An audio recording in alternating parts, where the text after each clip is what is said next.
For joining us this evening. This is the Aspen City Council work session for June 13th, 2022. Tonight we have two items on our agenda. Well, the first is Aspen Electric Resilience Planning, and the second is the 2022 Aspen Community Survey results. And we will get right to work this evening. Tyler, good evening. Good evening, Mr. Mayor and City Council. Tyler Christoff, Director of Utilities. I'm also joined behind me with a few members of utilities staff, Phil Overender, our Special Projects Manager, Steve Hunter, our Resource Manager, and Justin Foreman, our Operations Manager. So we are here tonight to update City Council on our current electric portfolio and potential electric portfolio projects that we can explore as staff if Council so desires. It's been about a decade since utility staff touched base specifically on our electric portfolio, and we felt like it was a good time to get in front of Council and make sure that our current efforts and proposed future efforts were aligned with you guys. So I believe everybody here is familiar with the IAP 2 stakeholder engagement framework. Really, this is just trying to set some expectations of what we're here to do tonight. Really, we're here to kind of inform City Council about current market conditions, future market conditions, and proposed projects. We'd also like to consult Council on where they feel like we sit in our current conditions and where we should be heading from a planning standpoint. So with everything that City Council deals with, there is a balance to those decisions, as you all know. So on one side of that balance, there's the vision of Aspen, and on the other side of that balance are the supporting resources. So the vision of Aspen includes things like our built environment, affordable housing, recreation, hospitality, and innovation that supports all those things. On the other side of the balance are our water and electric resources, how we manage those resources, how we generate some of those resources, the infrastructure that supports those. So I would just ask Council, as you guys consider everything on the vision side of Aspen, on that balance, that the supporting resources are considered as well. And that's a lot of what we're going to talk about here tonight. Additionally, Council is familiar with your goal to take meaningful action and provide leadership in reducing Aspen's community contribution to greenhouse gas emissions. Obviously, tonight's topic fits well within this Council goal and has meaningful impact to the overall community's greenhouse gas emission. As Council members are familiar, Aspen currently hosts a 100% renewable energy portfolio, and it was one of the first efforts that the city made to move towards some version of this goal. So tonight we're going to talk about what we're doing today, what decisions have brought us here from the past, and where we can go into the future. Would also like to touch on current electric marketplace and why that relates to our renewable portfolio as it sits today, and what projected pressures that portfolio faces into the future. The first pressure that we're feeling right now as a utility, not only in Colorado but throughout the U.S., is from the purchase and use of transmission infrastructure. So when our generation resources exist outside of our community, we need to transmit that power to Aspen. We pay what's called a wheeling charge to allow power to travel from the generation resource to our community's grid. And right now, there is a large push in Colorado to build extensive transmission infrastructure. That's called the Colorado Power Pathways Project. That is a multi-billion-dollar project that is looking to be completed in the next 5 to 10 years. And ultimately, the costs of that transmission build-out get passed along to our utility and our customers. Additionally, we are seeing additional. Would you like me to? Yeah, can we shut the door on the audio visual? Thanks. Or just ask them. Yeah, well, I didn't want to yell. No, I know. I was just saying to. Thank you. Yeah. Appreciate that. Additionally, we're seeing more competition for renewable generation resources that exist on our grid. As legislative mandates and local goals pop up throughout Colorado and throughout the U.S., we're seeing more competition for the renewable resources that we currently procure. We are also seeing an increase in electric demand on the grid as more people move towards electrification of their homes and of their vehicles. We also see pressures from changing climate patterns. Drought in the West obviously has a distinct impact on our ability to produce hydroelectric power. Wind resources change as weather patterns change, as do solar resources. And then most recently, as everyone's familiar, the conflict on the international scale is having some pretty distinct consequences to the energy markets worldwide. And we'll talk a little bit more about that as we go through the slides. The big takeaway here, though, is all of these projected pressures create a dynamic where ultimately resources are leaving our community to pay for the different pieces and parts required to provide electric resources to Aspen. So we have a couple ways to offset that based on foresight of the people that have come before us. We've been able to create a dynamic where our rates are more stable than in other places throughout the U.S., and we have less resources leaving the community. But these were the results of very real choices that were made at this table and by staff. And in order to keep that dynamic up, we need to continue to project out into the future and continue making progressive choices.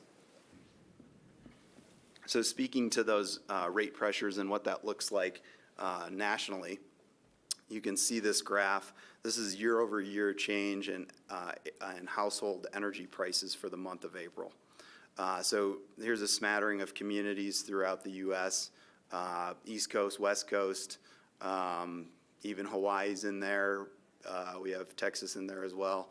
And you can see that these are pretty substantial year-over-year energy increases for these different communities. And you can see where Aspen sits. It's actually less than 1%. Council approved a 0.8-ish% increase for an average Aspen household in the last year. As I mentioned, some of our past choices have allowed us to ride out some of this rate volatility that the rest of the nation is seeing.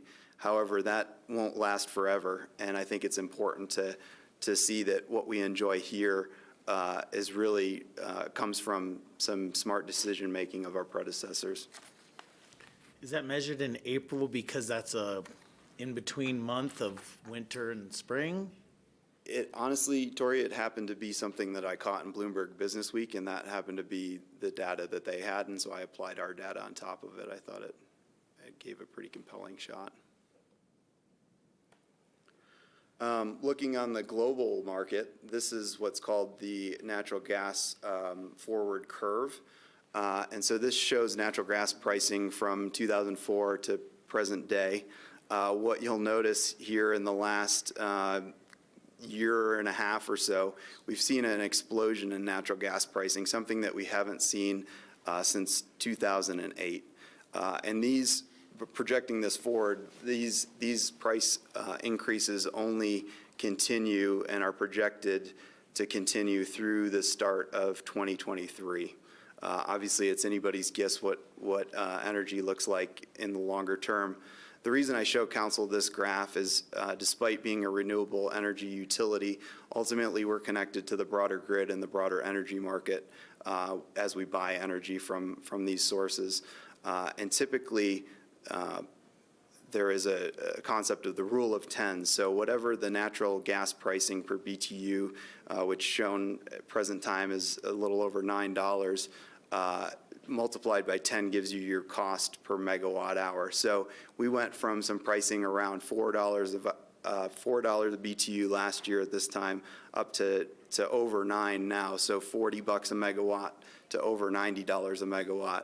And so natural gas resources are the dispatchable resources on the grid that dictate market price of energy. So without long-term contracts buying energy in the open wholesale market, we would be exposed to this type of price volatility and would likely have to double our rates in the course of a year because we own and operate a number of our generation resources, they are local and under long-term contract, and we own and operate some of them, we're able to kind of ride this out in the short term.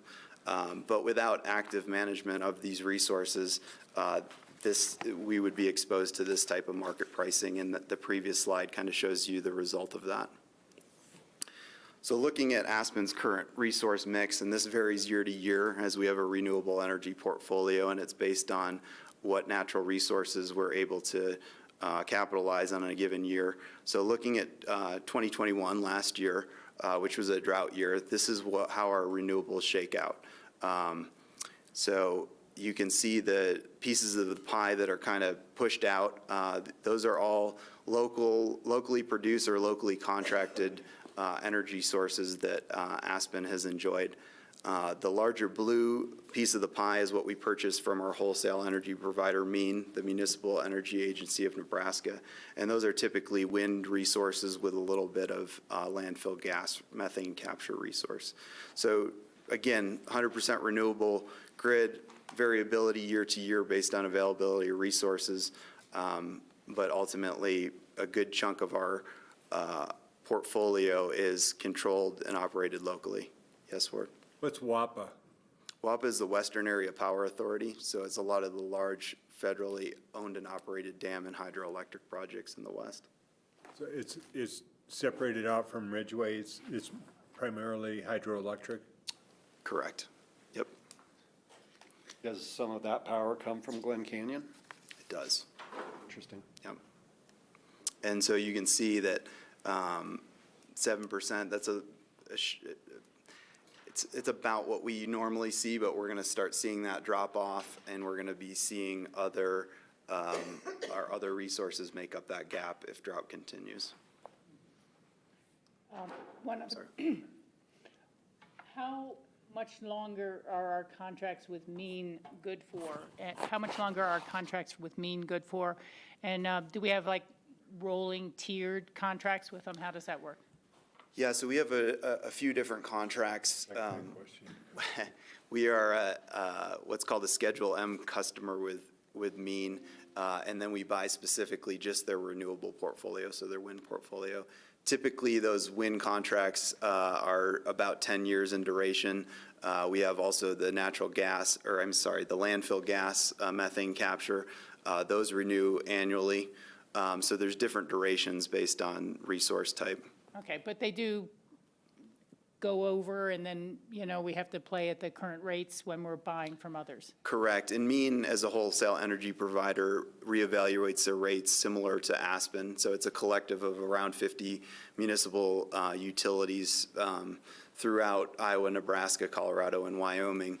And on an annual basis, MEAN reevaluates their rates with members of the board, such as myself, and tries to figure out what market pressures are present and how they need to evaluate their rates. They have a similar rate philosophy to Aspen, meaning long-term contracts, rate stability. So for example, MEAN actually 2 years ago lowered their wind rates, and we've been able to hold relatively steady for a year, and we just saw a very slight cost increase, less than a couple tenths of a percent. And thank you for that. And not to go too far off topic, but is MEAN planning additional wind power generation and others that will keep it, the pie big enough for everyone who wants to buy that type of power? Yeah, that's an excellent question. So MEAN is made up of a collective of generating resources. Not all of them are renewable. Right. They have undertaken an integrated resource planning process in which they've set a 2050 vision to be 100% carbon neutral or renewable wholesale provider. They're in the process of working that direction, and in the process, yes, they're continually looking to buy more wind. They have a couple hydroelectric projects on the book, additional landfill gas as well, and they often partner with us on exploring projects throughout the Western market and Midwest markets. Thank you very much. Yep. Tyler, just for the record, could you just give us a range of transmission loss? Because I know we're buying methane capture or landfill gases from Iowa and Nebraska and elsewhere. So just a rough figure of magnitude on what the loss of that energy is in transmission? Yeah, so I'm not a transmission expert, but it's in the % or 2 range for these large transmissions. Some of our more local projects have higher transmission losses because they're on a distribution grid instead of a transmission grid. But generally, you know, transporting electricity with high voltage is decently efficient, although it's always nice to have our resources closer to us to not lose as much. And the only reason I can understand that is because we talked earlier today between transmission and distribution grids. That was a good question, thank you. So this gives council an idea geographically of where our purchase power resources lie. So you can see as far away as Iowa, some wind resources in Nebraska, and then some of our hydroelectric resources in Colorado and other parts of the West. It was kind of hard to show that here. More locally, our locally produced power resources are at Rudeye Reservoir, at the base of Rudeye Reservoir, our distributed generation of customers within our community that have solar panels, and then our Maroon Creek hydroelectric plant on the Maroon Creek. So looking at what our power requirements look like in a given year, this graph shows total power requirements in green. You'll notice that we are unique as a utility as we peak during the winter months, typically around the holidays and Christmas and New Year's. And we actually have a secondary peak around spring break and then a much smaller peak during July, typically 4th of July weekend. This is unique amongst utilities, as most utilities are actually peaking in the summer. So we, on a wholesale energy market perspective, pair well with other utilities. When other utilities have high power demands, we have slightly lower in summer months because we do not have the indoor conditioned space load, air conditioning load.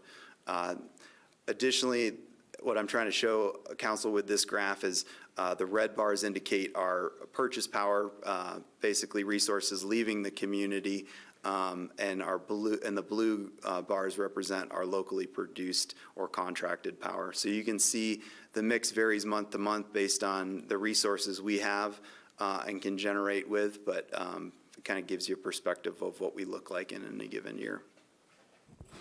Interesting to see that our water, the biggest month for water is May. Makes perfect sense. We do produce a lot during runoff. Try to take advantage of that. And that's because runoff used to peak in June, and now it's peaking in May. And actually points out one of the complexities of managing a renewable energy portfolio. So May, as you can see, has some of the lowest power demands throughout the course of the year, but we're able to produce some of the most of our renewables locally during that time. And so that really shows sometimes when you are able to produce renewables is not exactly when you need them. And so that's the challenge that we're always constantly tweaking and evaluating our portfolio to make sure that we're meeting demands with that resource mix. So right here's a very basic slide on opportunities and constraints of different types of renewables. Really, without getting too much into the minutia, the takeaway here is portfolio diversity is key. There's no silver bullet renewable that is going to meet Aspen's demand perfectly and align with different use patterns. And so we try to maintain that diversity not only topographically within our generating resources, but by resource type. And because we have that that variability in both of those areas, resource type and resource location, we're able to ride out short-term weather events, different market issues, and even site dependencies that certain renewables require. So touching on where we've sat in the past with City Council, back prior to 2014, Council directed staff to investigate and ultimately move towards a 100% renewable energy portfolio. We have done that. Council also wanted to have a diverse and reliable portfolio. We believe we have that at current time, but with current market pressures, we need to keep exploring that and assessing other opportunities out there. So that's the last bullet is exploring opportunities for local generation of renewables. So that's really what we're here to talk to City Council here tonight. And in your memo, we identified 4 potential projects. Really, we believe these are projects that fit within Council's previous policy direction and meet a number of other bullets that I'll review here shortly. These are the 4 projects, and we're going to talk about them in depth here shortly. So why these projects? Why these versus anything else out there or any other emerging technology? Really, the main reasons are they're local, that we have the ability to get power from these generating resources right to our grid with minimal losses and minimal resources leaving the community to pay for transmission or other contractual obligations. These projects, at least from our conceptual analysis, honor Aspen's current contractual obligations with other partner utilities, our wholesale provider, et cetera. These projects fit our load profile. They are producing power at the times that we need it without too much overproduction or underproduction. Another reason is they take advantage of existing infrastructure and ownership. So we're trying to take advantage of things that already exist, diversion structures, dams, hydroelectric installations that already exist, use those economies of scale to produce cost-effective energy for the Aspen community. These projects also have understood operational life cycle costs. Our staff currently own and operate 2 hydroelectric facilities, and we know how they run. We know what they look like from a life cycle, from a startup to operation. We know what it takes to work with federal entities like FERC, Army Corps of Engineers, Bureau of Reclamation, and we think we have a proven track record of operating those facilities in a way that benefits the community. These projects are also, at least a conceptual analysis, they're cost effective. We believe they fit within our current cost profiles and budget process without changing much to what we've presented council in our long-term planning. And we feel like these projects have the opportunity to provide multiple benefits to the community. They have the opportunity to work with some of the ecological considerations in our local rivers, some of the recreational components, and using some of the land that we have banked to provide this power generation. So just running through a couple of these projects here. I believe council's familiar with our Maroon Creek hydroelectric facility. This facility's been in Aspen's portfolio since the mid-1980s. And this installation really represents a nexus between our water and electric utility. Both utilities are able to share this infrastructure and staffing to provide a community benefit. We're using this infrastructure to provide water to our potable water treatment process, as well as to our electric utility to generate electric resources locally. This facility has been licensed with FERC, the Federal Energy Regulatory Commission, and this license has been in place for around 40 years. It expires in 2028, and FERC requires us to begin relicensing of this facility 5 years before its expiration. So this would be next summer. We would need to start relicensing this facility. In evaluating this facility and its relicensing, we've really recognized a few things. It's run successfully for coming up on 40 years, but we've also recognized that there's potential areas that we can gain efficiencies and capture a larger portion of the hydrograph.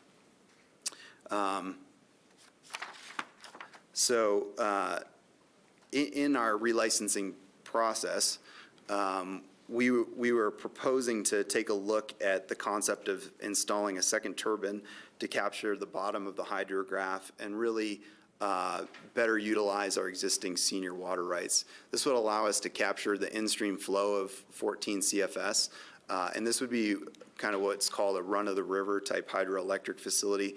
We are not dewatering the river. It allows us to keep that 14 CFS flow in year-round, utilize our senior water rights in a hydroelectric manner, and just generally capture the full hydrograph to more efficiently run this plant on the FERC license. Tyler, could you please mention the water levels, water intake, and the ability in low, in drought times at Root I, and the ability to turn those turbines? Yes, thanks. Not quite to Ruda yet. So that's a great point, Ward. So Got ahead of the game here. Got ahead of the game. We're still on Maroon Creek. yeah, so I'll answer it for Maroon Creek, and then we'll go into Root I here. So Maroon Creek, in a drought condition, we constantly monitor on a minute-to-minute basis what the in-stream flow is currently running. Right now, we're around 350 cubic feet per second. However, from Thanksgiving last year till April of this year, we were running in the 20 to 30 CFS range. And that well above 14 CFS was below what we could keep 14 CFS in the stream and run our hydroelectric operations. So from approximately Thanksgiving until April, our Maroon Creek hydro was offline. So we were not producing any of that power locally. So this addition of a second turbine would allow us to maintain some operational efficiency during those low flow times, during those drought periods, without taking any water out of the river. And I'll touch on that at Root I, and if I forget, please remind me. Well, on this one is a question that I had that I think addressed earlier, is in layman's terms that are easy to understand, a megawatt hour versus a kilowatt hour, other than just a factor of 10. How much does 5 kilowatts, what does that do for us in actual energy? Yeah.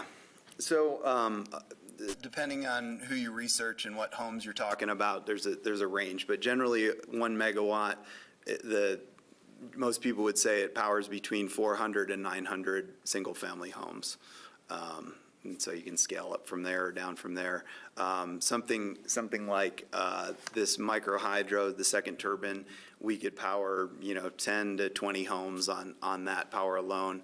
Scaled with a Maroon Creek, we're probably 200 to 300 homes, depending on size and complexity and energy use. So just to give you some scale. Moving on to Root I. Very similar history here. Root I has been owned and operated by the city of Aspen and had a secondary partner, Pickens County, for a long period. This facility, again, has been in our portfolio since the mid-1980s. Currently, this has a 50-year license with FERC, which expires in 2033.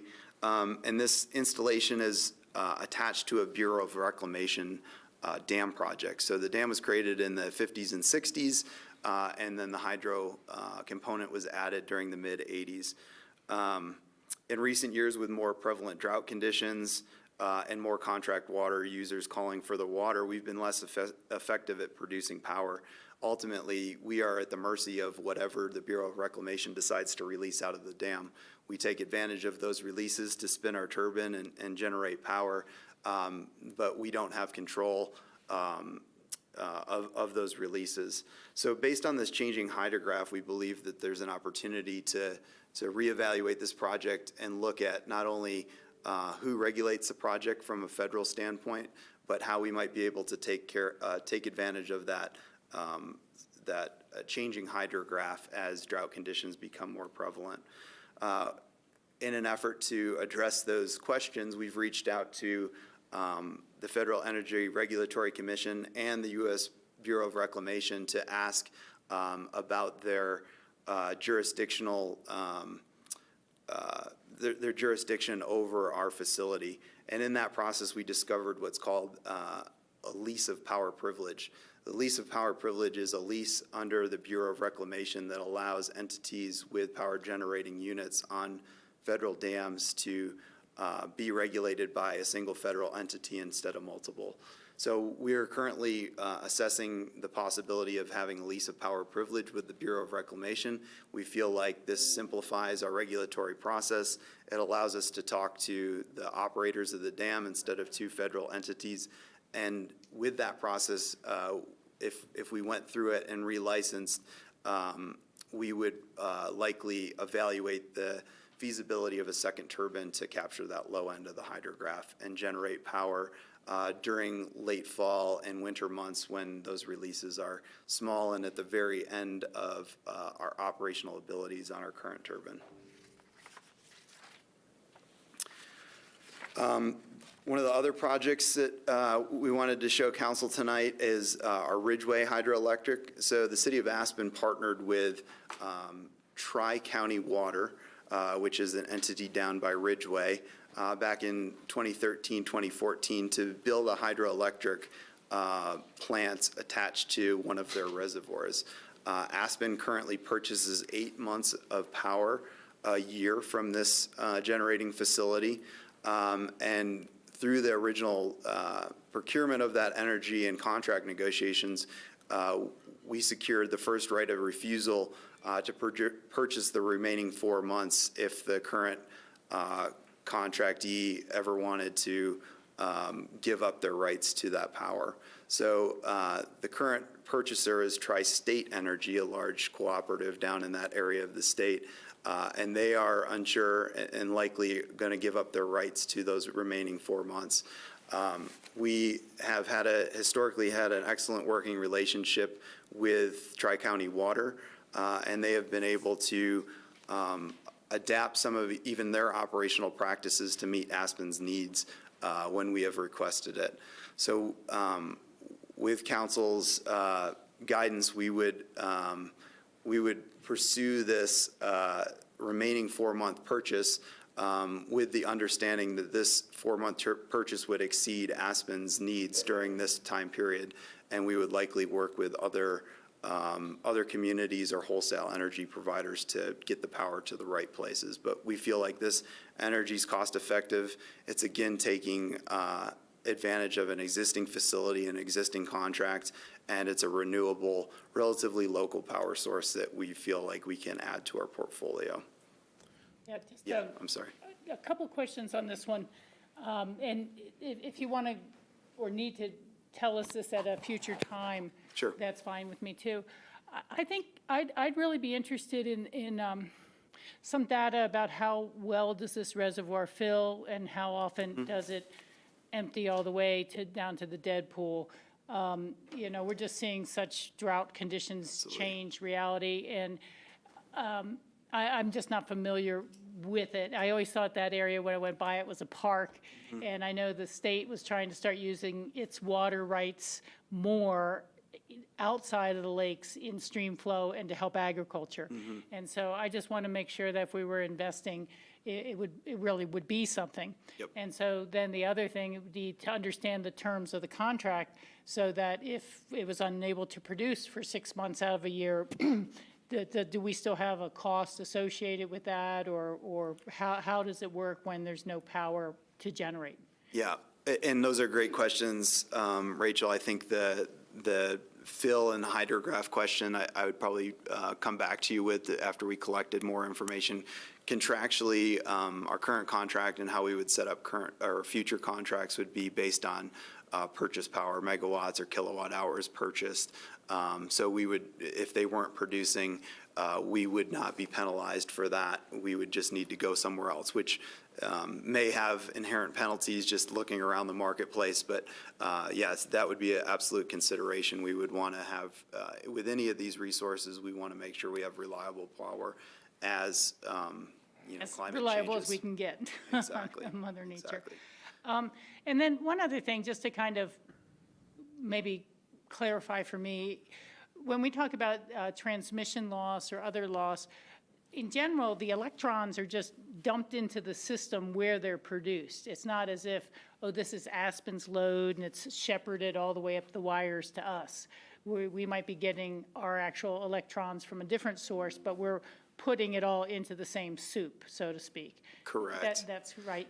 Yes, that's correct. And really, it's an accounting exercise that the load balancing and wholesale market providers partake in to make sure that the grid is fair and equitable to all of the customers. So we're essentially required to pay our fair share of the transmission infrastructure we Losses. theoretically would be taking advantage of to transmit power from it. So it's a little more the wheeling cost to use the facilities, to wheel it. Yeah, it's based on the amount of energy that we are theoretically transmitting from one location to another, is our fractional or proportional share of what that what we're paying monthly to that infrastructure. To give you some scale, locally, for local wheeling costs, we pay about, I think about $25,000 a month to local wheeling. Our interstate wheeling, I'd have to look to give you it, but I always it's knew that Root I was fairly high cost to transmit to us because we have to go through Holy Cross. correct. Yeah, and so I think that was my concept of resources leaving the community, that these transmission costs are not insignificant. And so they do have rate impacts when transmission costs go up, or we are required to pay additional transmission when we're wheeling from a generation facility somewhere Further away. else. Yeah. Okay, great, thank you for that. The last project I wanted to touch on with council is a potential for a local solar installation. As you probably know, the city of Aspen owns a parcel in the Woody Creek area that has been earmarked for the potential for water storage in the future. That parcel is approximately 50 acres. And we believe through requests for proposals with our wholesale energy provider that there is potential to install approximately a 1 megawatt installation on that property. 1 megawatt would be approximately 5 acres. So a fairly small percentage of the overall parcel size. And it also has a potential future advantage of offsetting energy use that would be required by the reservoir or any other use down in that area. There are still some unknowns that staff needs to work through. Obviously, the cost to connect to the Holy Cross grid, the wheeling costs associated with that application, and this would be, like most solar projects, would be an entity owning the panels and selling us the power in a 25-year purchase power contract.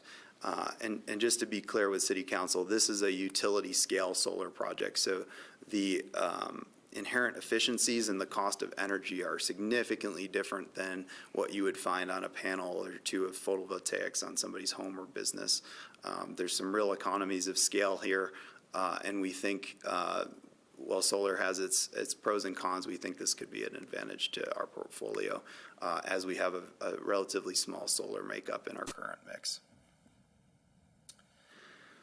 So just to, again, touch on where we sit today, and again, this is a discussion with council. Obviously, we're a 100% renewable portfolio. We're attempting to be diverse and reliable, and as you've heard from us today, we're exploring those potential opportunities for local generation. Really, the next steps and what we're seeking feedback from council and alignment from council on is what staff would propose is that we would continue to plan and evaluate the feasibility of these projects. We would explore what permitting looks like and stakeholder engagement, and then ultimately work, if they look like feasible projects, we would ultimately move to a design and construction. And throughout this process, we would obviously be returning to council to meet our procurement requirements with any contractual or monetary obligations that any of these projects would take on. But again, we feel like these projects that we're bringing forth to council tonight are things that fit within our portfolio, are generally things that provide opportunity to keep our rates for our customers flat. continue to respect our obligations to a 100% renewable portfolio, and provide long-term value and stability to our utility. So with that, I'll open it up to questions, comments, guidance from council. Thank you. Yes, Board.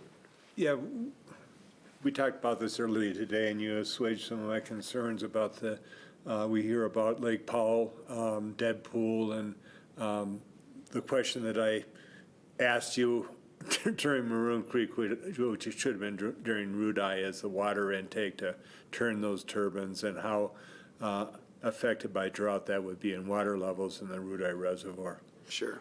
So any hydroelectric facility is going to be somewhat impacted by drought. As you saw, our portfolio had a smaller amount of hydroelectric last year because of those drought conditions. However, Rudai is a much different scale than a Lake Powell. So Lake Powell, under current drought conditions, might take 10, 20, 30 years to fill up to, what most people would consider a comfortable level. Rudai is a much smaller reservoir with a large aquifer draining to it, and so typically that reservoir is able to drain and fill on an annual basis, even in a drought condition. It might not fill to the tippy top, but we generally have enough to efficiently run power throughout the year. Last year during a drought condition, we bumped along for a few months at the bottom of our ability to operate that generator, but we were able to do so. And one of the reasons that we're proposing that second turbine is it gives us additional versatility and operational range to generate power in a drought condition when those releases are perhaps even smaller than what we've seen in our recent history. Rachel? Any further? I just want to thank you for keeping your eye on things like this and being so forward-looking. I was just at a retreat last week on different subjects, but the facilitator talked about how most people have a hard time visualizing anything beyond 3 years. And so we want to keep our master plan 3 years, But, things like water facilities or utility facilities, they have to be thought of and begun 10 to 15 years before you want to see them producing anything. It's just the way it is. And so I really appreciate this review. I find all of these to be very interesting and of value to us, and for a number of reasons. I suppose that some that are closer to home and the energy comes a little closer to us might be a little more attractive. But I don't see anything here I would really rule out. I'd like to know more about Ridgeway, as I've said, but I don't know enough about that now to have a good opinion. I was kind of writing in a few of the items that occur to me as why these are important. And as you said, you'll do more exploration and then bring it back to us to perhaps further narrow from there or what are our best opportunities. But the things that I wrote down on my little list here as you were talking were, the permitting processes are very lengthy. You have to get in soon and start, and, you hope you get a response, and then they want a new question. It can take years and years and years, so that's one thing. The second is clearly the increased demand for electricity, whether it's electrification of the transportation sector, or people's homes, or how we're trying to see, our new housing projects beyond net zero, people renovating and going net zero. So there's clearly increased demand, and there's only going to be more so. Which brings me to the national grid. I'm glad to have energy produced locally that we can dump into our local grid and not have to be as dependent on the national grid. There are anticipated from some of the stuff I've read that there'll be rolling blackouts this summer or brownouts and loss of power. And, that's not the type of security I want to offer my residents. And, yes, we'll depend on that grid clearly through mean and otherwise, but if it were to go down for any period of time, we have some local production, and I think that that's really important. The other is that it's self-contained and we have greater control. And that relates to that whole security, true energy security for our community. The other one is, it's kind of interesting, but most of these have some water rights connection. And it's really important to maintain our water rights. You know, if you let them go, someone else will scoop them up, and they'll probably divert them to the Front Range or somewhere else. The one thing I really picked up, which was interesting through the water plan process over the years, was, and I think it occurred to a lot more people than originally had thought, the connection between ag and water, and that it's the agriculture in Fruita with the fruit trees and the hay growing that keeps that water going westward. And there was a seminar just the other day on the anti-speculation bill at the State House that didn't go anywhere. James Uckland was there. He's been representing some of the buyers. And, you know, he says, no, they're just in it for ag, you know. But at the very close of it, they couldn't reach an anti-speculation bill. Nothing happened. I was able to ask a question. And I said, well, you know, there's nothing to worry about. You're telling us there's nothing to worry about. But couldn't the fruit trees and the farms sell to Aurora and start diverting it at the Continental Divide? And the woman's answer was, well, yes and no. Yes, they could do it, but they still have to have the return flows. But the return flows are 1/50th of the original amount if it really actually gets there. So water rights are something to watch out for and to hold on to, and to not let them erode or be abandoned by mistake. And that same connection between water and ag was feeding the environment the entire way down. That's what was the conclusion, is that if you like trout in your water, you want water in your streams, and if it goes to ag at the end of the day in Mesa County, that's okay. But if they get rid of the ag in Mesa County, you know, half the water in our streams is going to be diverted at the top of the mountains. The same goes with energy production. Energy production, water rights are valuable, and we are lucky that they were filed for in the past, and we have them to work with. So those were some of the major reasons I had. And the final is the federal infrastructure bill. There's more money available for people who are shovel-ready, who've gotten their permits, who are trying to do better energy efficiencies than ever before. And I want us to be in line for that money. Yep. Yeah, Rachel, thank you for bringing that up. That was one thing I missed in my presentation.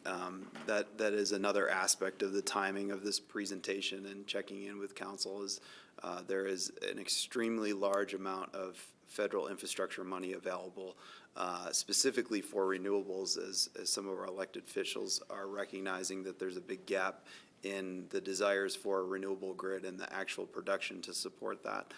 So we believe all these projects listed can take advantage of some of those federal dollars, and to an extent where we're estimating that some of these can even have a 20, 30, 40% cost reduction locally on our projects by taking advantage of those federal dollars and really bring those power costs down. So thanks for bringing that up. I apologize for missing that in my talk. Thank you. John, comments? Yeah, I just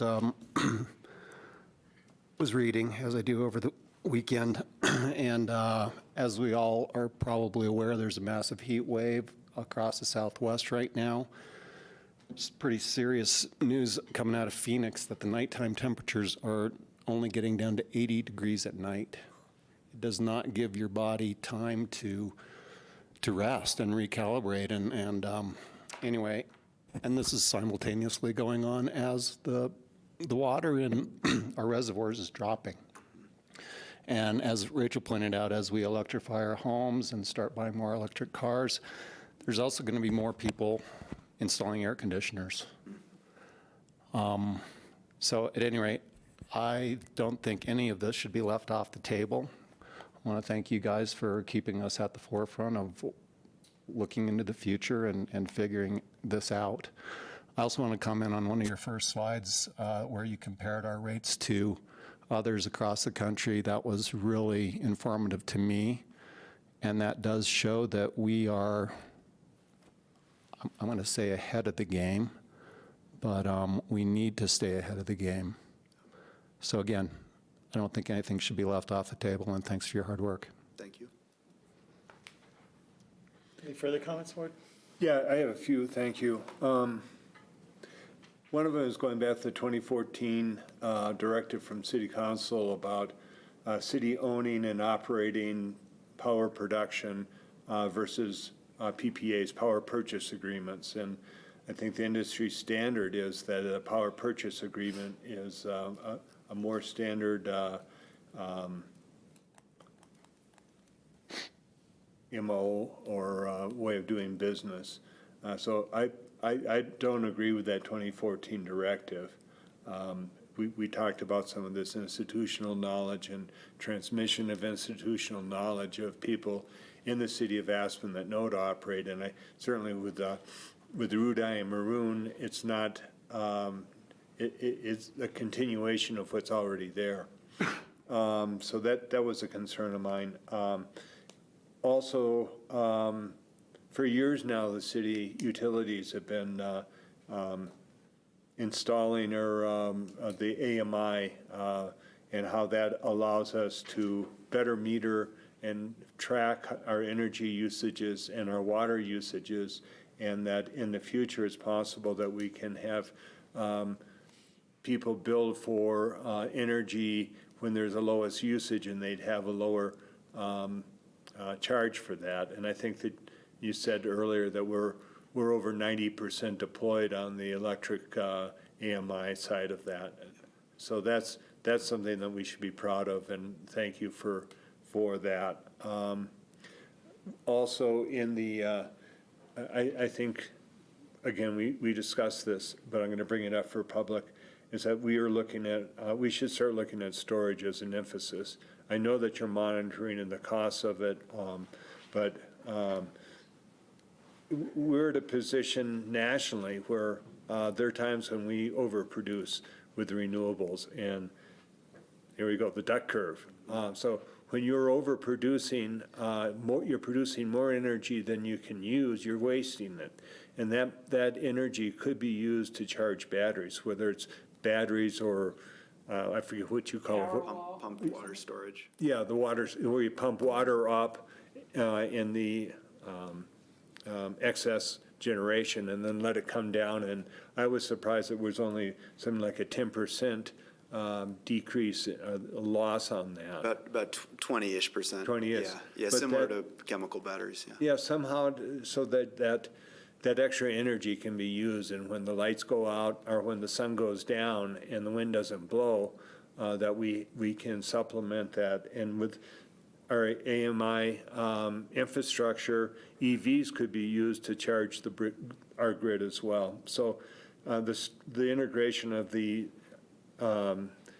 advanced metering infrastructure, EV vehicles, our energy storage could, in the future, when the battery prices come down, and I trust you to keep an eye on that. Certainly the Maroon Creek one, for me, is just a total no-brainer because it's non-consumptive. We use the water, consumptive. We use the water and it goes right back into the stream. So that's in Rudai as well, that's a no-brainer. Solar, I think, is becoming less and less expensive, perhaps not so much so on the infrastructure, but on the panels themselves. So I support all of these initiatives and to continue with them and to retaining our water rights. And so thank you for bringing this to the council. Thanks, Ward. For the record, I just want to respond to a couple of those things real quick, just for everybody's information. You mentioned the purchase power agreements is kind of standard operating procedure for most utilities. I would agree with that. But as I said to you, I think PPAs are more susceptible to market pressures. We're competing against other people for those low-cost renewables. And as you mentioned, we have some of the infrastructure and institutional knowledge to do some of this locally. And so we, in my opinion, and what we've assessed, we generally are able to do that more efficiently than PPAs. And I think that is unique as a utility. And I think our outcomes are showing that unique approach is advantageous, at least in the current marketplace. But we'll certainly continue to assess our local build and operate versus PPAs, and I think there's some advantages that we would take advantage with PPAs too. You mentioned the AMI functionality with demand management, basically providing people incentive to use off-peak. I think that's absolutely one of the reasons we undertook that project and something that we'll continue to explore. We're getting close to full build-out of electric. We got a little ways to go on water, but ultimately seeing some immediate benefits from that project. On the storage side, pricing currently on chemical batteries isn't at a place on the utility scale that we think we can take advantage of without raising our rates, but our wholesale energy provider uses pump water storage to balance out the western market as local as Turquoise Reservoir and Twin Lakes. So we are kind of inherently involved in pumped water storage already and taking advantage of that. And I appreciate your other comments. Thanks for. Yeah, and just for the public, 70% of the water usage is for agricultural uses. For irrigation in town, yeah. Yeah. Yeah, so. Depends What on is if you want turquoise? lettuce or not. Yeah, what is Turquoise, the reservoir up, is it Ivanhoe and Turquoise, or what is it? So Turquoise and Twin Lakes. So there's a penstock between those right outside of Leadville. Okay. And so when there is excess of energy on the market, they're pumping from Twin Lakes to Turquoise, and when there's increased It's a long demand. ways away. Yeah, and that's kind of the scale that pumped water storage is on. That's why it's difficult to create more. Xcel Energy right now is looking at some just kind of south-ish of Grand Junction area. But again, like Rachel brought up, all these projects are, many, many years in the making to create this type of infrastructure. And then just one more thing that we've been looking, one more thing. We're continuing to go down the road towards a water reservoir. We've identified some space. It's downhill from the Thomas, the water treatment plant, so that to know that to pump water from a reservoir back up to where it can be treated is a 20% loss or something. And that's what those solar panels down in Woody Creek could be used for too, so. Potentially, Yeah, thank you. yeah, thank Yeah. you. It's my understanding that pumping water is the #1 use of electricity in California. It's a good factoid. Chinatown. Just a few quick comments. We talk about local production. You and I had a conversation recently, and I think Ward was alluding to kind of council direction and policy direction around really looking for anywhere that we could install solar. And you and I had a conversation about the ARC and the potential for covered parking solar panels, which seems to be very popular these days. I was in California recently, and they are truly everywhere. The structure to put them on is very low cost, so you get a lot of coverage for not much, but then again, it also is covered parking, so it kind of helps out in another way. I wanted to bring that up here because I believe there's a local project that may be starting, and we have the opportunity perhaps to partner in on that and get some local production, perhaps at the ARC. And I don't know, we just had our first conversation about it, so I don't know if it's actually going to be something that's fruitful or not, but it is on the radar. So I appreciate that from you, Tyler, and I'm sure you'll come back to us if you think that's a good use of our resources.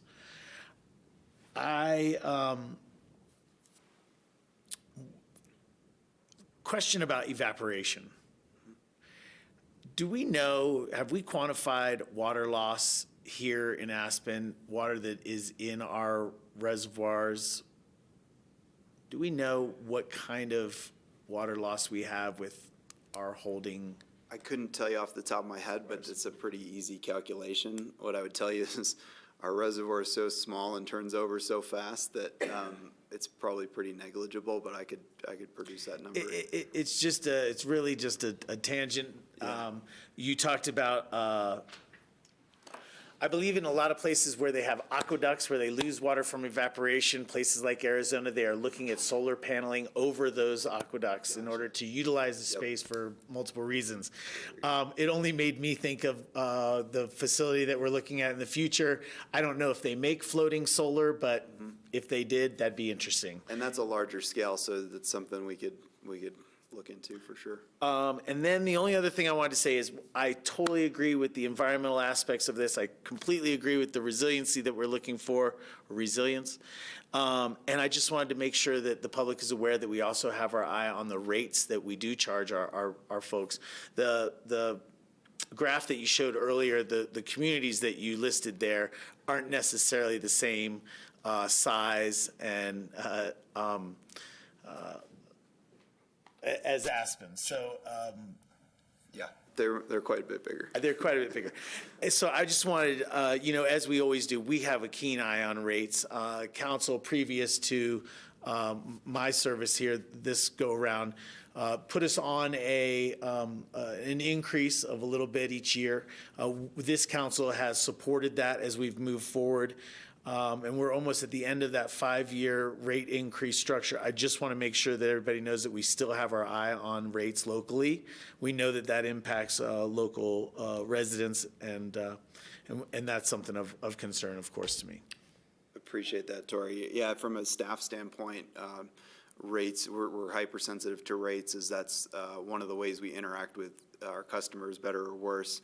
And we want to provide a high value for what they are, what revenues we're collecting from them. That being said, we are in the 5th year of a 5-year cost of service transition. As much as I'd like to tell you we're never going to see rate increases again, that's really not the reality, especially in the current marketplace. But hopefully we've been able to show City Council and the community that because of our conscientious choices and our forward-looking perspective, we've been able to really shield the community from a lot of the pressures that other places in the world are really are taking pretty hard at the moment. So I appreciate that.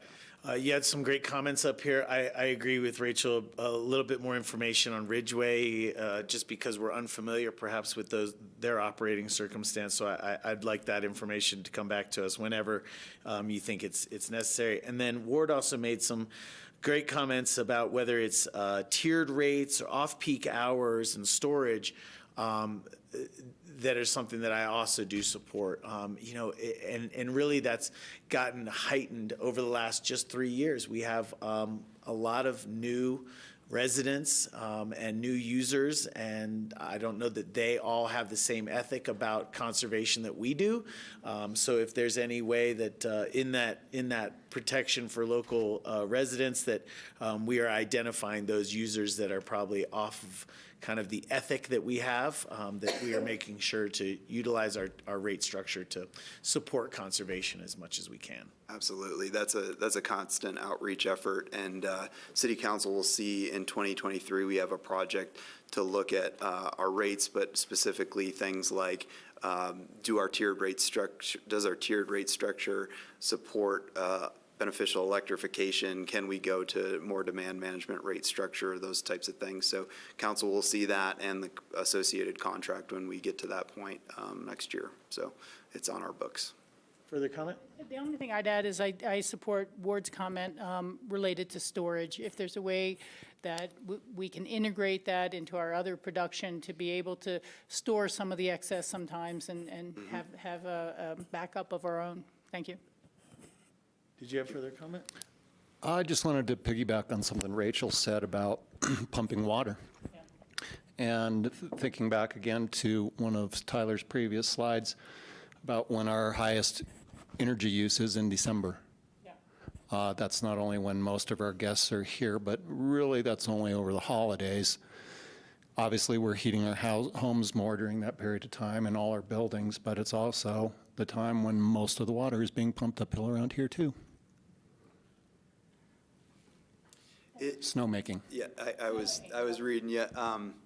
You're correct. There is a large pumping component. They are actually on Holy Cross's grid and not Aspen's, but I think that large load profile that you're seeing that time of year is probably from some of the conditioned spaces. So I'm sorry, I'm trying to find the slide. Keeping buildings warm. Thanks for clarifying that. Yeah. Tyler, you do such a great job, but would you take one moment and introduce the team behind you, because those are some great people as well. Absolutely, and just to be clear, this presentation, I just happen to be the one sitting up here. This is the crew that put this together in the memo as well. So Phil Overender, he's a special projects manager and a former utility director for us. We're very lucky to have his expertise, and he's done a lot of the behind-the-scenes research on some of these potential projects. Justin Foreman, our operations manager, so keeping all of our crews coordinated and moving forward with light and power day to day. And Steve Hunter is our resource manager. He's really thinking 30, 50, 70 years down the road about what Aspen looks like and what renewables and what water resources we need to have to support the same kind of lifestyle our current community enjoys. So. Thank you to all you guys. Thanks. Appreciate it. Very good. Thank you. Thanks, Tyler. If anybody needs 2 minutes while we switch over presentations, go ahead and grab that now. And we'll get switched over. Our next agenda item is going to be community survey results and discussion.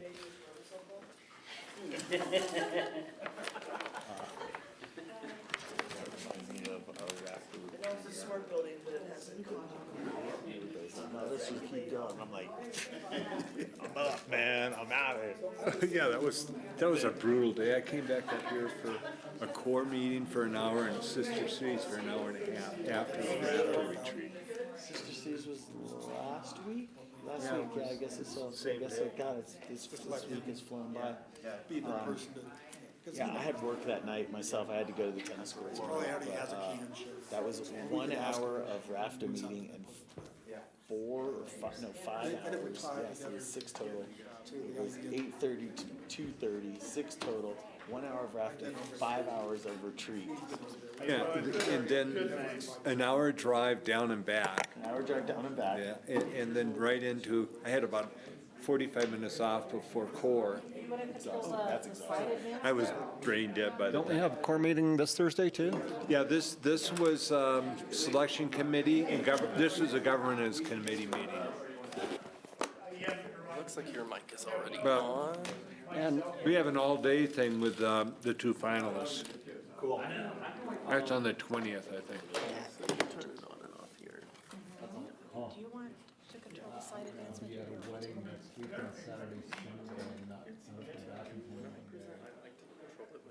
What day is the 20th? Your controller is So there, I said I like to control it myself because they're gonna be, I thought we reserved Pearl Pass, but I think John was saying it's gonna be here. Or the 2 finalists will be here. They'll spend a couple hours with core staff. Yeah, I just, And then an hour with us and some of the stakeholders like Cindy Hubin and Ashley Pearl and some other people. And just real quick, there's an email that anybody on the core board is supposed to send in a headshot and hobbies and stuff. I thought as an alternate, do I need to do that? Oh, yeah, John, you can do that. I haven't sent one in either, but I wasn't sure if I needed to, being an alternate. yeah, you do. It's up your alley. Okay. depends on them. Better get a photographer. 20-minute presentation, so There he is. Amy took my picture with an iPhone. that was pretty short and sweet, actually.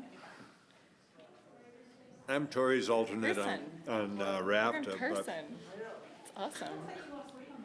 I'd show up and do the whole He thing. doesn't miss that stuff. He doesn't miss that stuff. Me too. It's coming back. constant battle. The older you get, it's- Minnesota doesn't really afford food. Cheese curds. Yeah, I ate a lot of cheese. Trust me, I ate a lot of cheese. We stopped those over at City Market. I'm like, who buys these? Thank you. It's crazy what's on the menus. It's like Potato skins are on every single menu. Potato skins, that was the Loaded best. With cheese in Minnesota? No, right? You know, everything is served with béarnaise and sour cream, something or other. Yep. Reminds me of New York, Becky's Beef and Barrel. Yes, right? Yep. This is very annoying. So what is curds and whey? What? What is it? Yeah, what is curds and whey? It's when it separates out. Well, the curds are the protein that mass together, and the whey is the I liquid. thought it was like oatmeal. I don't know. There's some nursery rhyme or something Yeah. about curds and whey. Yeah. Curds away. Yeah. Little Miss I Muffet don't know. sat on her tuffet, eating her curds Very and lean whey. backy. You've not been to Wisconsin? I just got back from Santa Fe. But I don't think I I've just got seen back from curds and Santa whey. Fe. I think they That was fried good cheese food. curds or something that's big. They- Whey, I don't- you're not gonna see whey. You're not gonna really I do see whey. too. This was a With all the very fires. long ago nursery Yeah. rhyme. When Bailed they on it didn't really 'cause know of the how to fires. do much Interim else. IT director that's Northern Michigan, had to the go UP, home because of Upper Peninsula staff of Michigan, help to they have evacuate. pasties. Yeah. And so, I know pasties, that's an What's that? Australian thing. yeah, That's what he said. He's like, it's probably from, yeah. Are you? Looks a little bit like it. It's from the Aspen's artwork, so it does. The national park closed because of hazardous flooding. It's got some little spots there, doesn't it? It's the Yellowstone temporarily closed. Crop Oh, they're so narrow. patch that we needed to. I ran them. Me too. Yes. I know there's one in Pagosa Springs, they're still getting rid of. Early in the morning. Mexico, Oh, the other so I'm thing is just at thinking it's night, finally getting to all the us. like rap music going on and the high schoolers driving around like, Yeah, it what could is be. going on? But we took a cooking class down there. It was so fun. Chili rellenos. Yeah, it was good.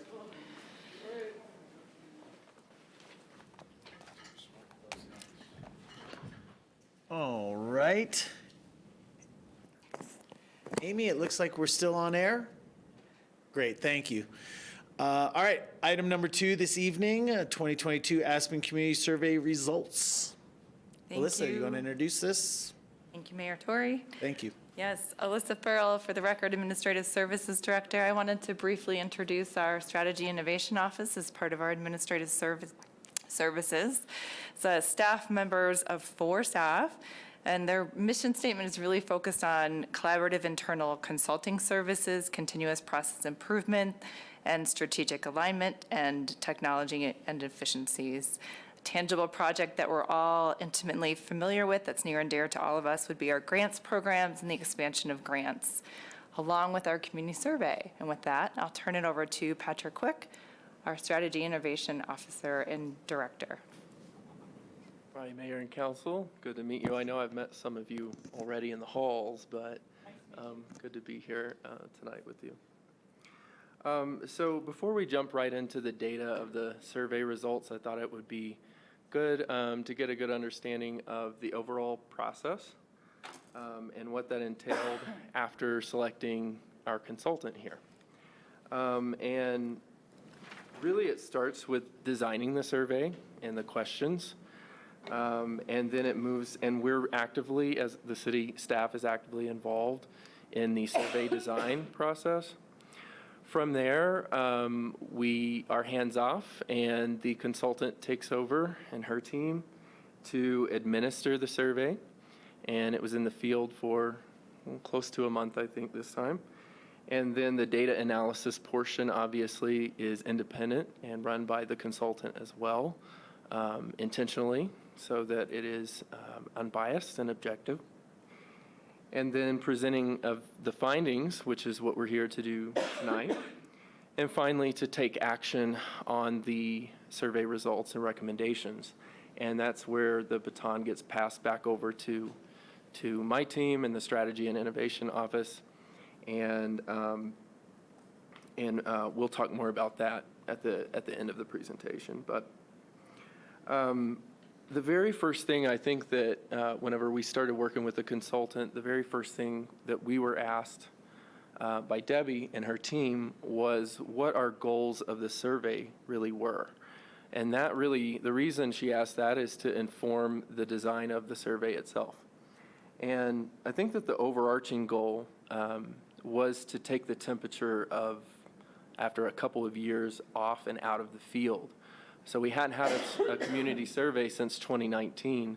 So really, we just wanted a big picture temperature gauging of where the community was right now and what direction they would have us move in. And to help, another goal, major goal, was to increase participation and to increase the sample size. To do that, we streamlined the survey to try to create a more robust response. And we shortened it, and Debbie here will talk a little bit more in depth about that.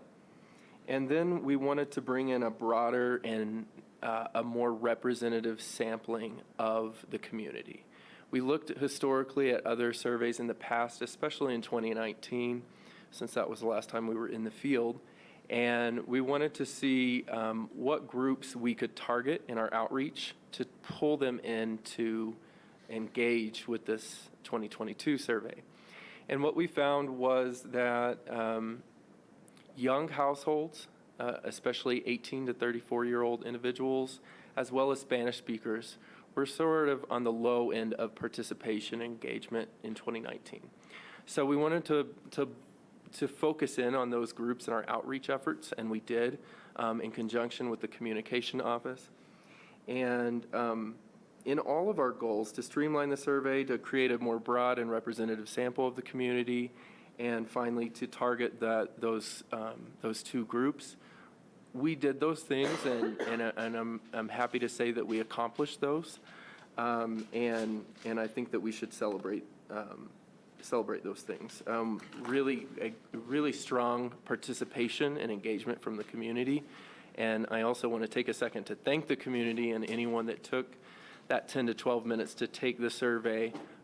We are certainly analyzing and reading every response and word, and we commit to taking action as a city staff.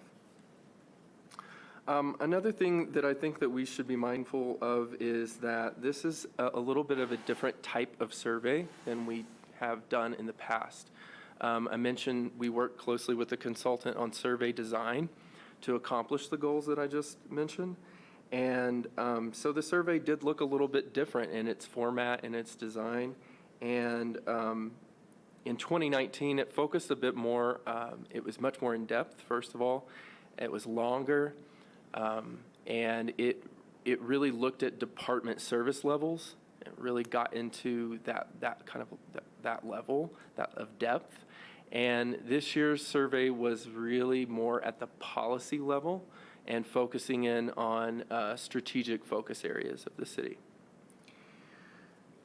And I think that the important takeaway there is that we can and we should still draw comparisons from previous surveys, historical trends, and as long as we're still aware that the survey was designed a little bit differently. It's just something to be mindful of. But we'll still analyze the trends and look at the historical comparisons. And I just wanted to mention also to you, Debbie, I want to thank you personally and the Elevated Insights team, our consultant. They did a fabulous job. They were great partners for us and really an objective voice and survey experts. And we really relied on their expertise in the field and especially in the analysis that you're about to hear about. So with that, this is Debbie. She is the president of Elevated Insights. Debbie? Thanks, everyone. Are you done with charts and graphs? You've already seen a lot. I think we're just getting ready. We love data, because if you don't have the Give me a data, how are pie. you going to graph it? You got to have it. We're excited to share with you. There's a lot of really interesting findings. Have any of you had the chance to review the full findings report that was sent out about a week ago? I'm doubtful that you have. I think that was in the. Yeah. It was in the packet. Yeah. It was pretty long. It was maybe like 80 pages worth of insights.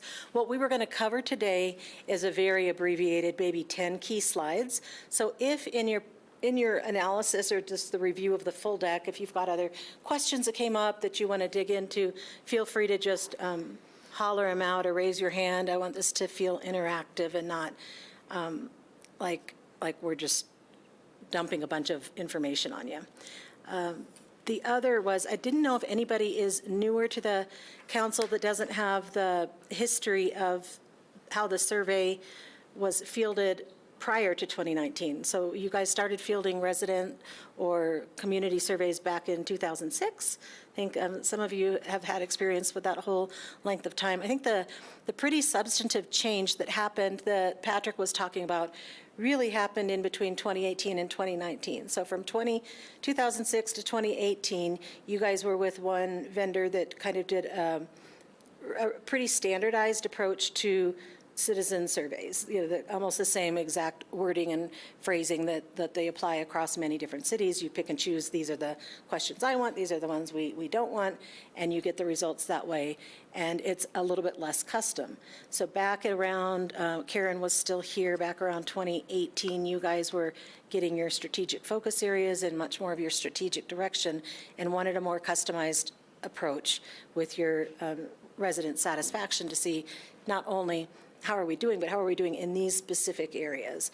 And at the same time, wanted to shift from more of the paper mailing survey to just the more modern approach, which is a self-administered online survey you can take through a computer, through your mobile device, and that is more easier to bring in the younger audience. And you have so many advantages when you're doing computer-aided survey design, because you can use skip logic, you can present the appropriate questions to the different people, you can ensure all the options are randomized and rotated throughout the survey to minimize bias, you name it. So we did a pretty big change in 2019, but because it was the first year of this new approach, we had to ask everything that you might want to possibly benchmark to all the prior data. So it was a doozy. It was like a 27-minute survey in 2019. And so this year was probably the first year of the go forward idea, which was let's have a pared down, really strategic, custom survey that takes about 10 minutes, and we're asking the same kind of questions that are aligned with your strategy. And when a number or something changes and gets markedly or statistically significantly different, you're like, something's changing here, let's put some additional focus here. So wouldn't do a deep dive on all the strategic focus areas every year, or you'd be back to a long length. This year, they opted for a deeper dive in the areas of fiscal health? I know we renamed them, in the areas of fostering economic vitality and maintaining financial health, and in customer-focused government. We went a little bit deeper in those areas, but still got the overall satisfaction for all the strategic focus areas. So yes, it's anonymous, it's web-based. The participants or respondents can provide their name and email. For example, if they want to be a part of a community action group in the future, they can share that. They don't have to worry with it being conducted by an outside third party that we know who they are, or their name will in any way be linked with any comments. This year, as in past years, the data is represented to match census norms. So you might think, well, gosh, if the data is always matched, weighted to match census norms, why does it matter that we heard from a whole bunch more of these 18 to 34-year-olds? Well, it matters because if you only have, you don't want to push, like if you have 50 people, you don't want them to be representing 150 people. You don't want to triple their responses. You want to hear from as broad-based of a group as possible. So that was why we worked extra hard to get a more representative group of respondents. With the 678 completed respondents and your community size of about 7,100, when you say we want this data to be statistically significant, we want to have 95% confidence in this data, that yields a plus or minus 4% margin of error for most questions in here. There are a few questions that had a slightly different scale where that number jumps to 6%. I'll call it out when we get there. But we got responses from a variety of methods, the direct mail, also the social media outreach. Emailing was really effective. People who had participated in 2019 but didn't respond to the direct mail, a lot of them did come in from the email because they had told us we could keep their emails on file. There was a notice in the City of Aspen utility mailer, so just a lot of different approaches this time. Timing matters. You know, things are always happening in a community. We were in field from February 25 to March 29, so a little bit over a month. And I think some of the specific feedback that we got in some of the open-ended suggestions probably pertain to some of the actions that were happening in the community at that time. Okay, some of the differences, like Patrick mentioned, the length was streamlined from about 27 minutes to 12:50. It took me like 8 minutes. I don't know, but that's the median time. So some people are longer and some people are shorter. You wrote the survey. This is true. This is true. So we get a lot of completes, and then you can see, so we had maybe 173 more completes, but the drop-off rate was a lot less.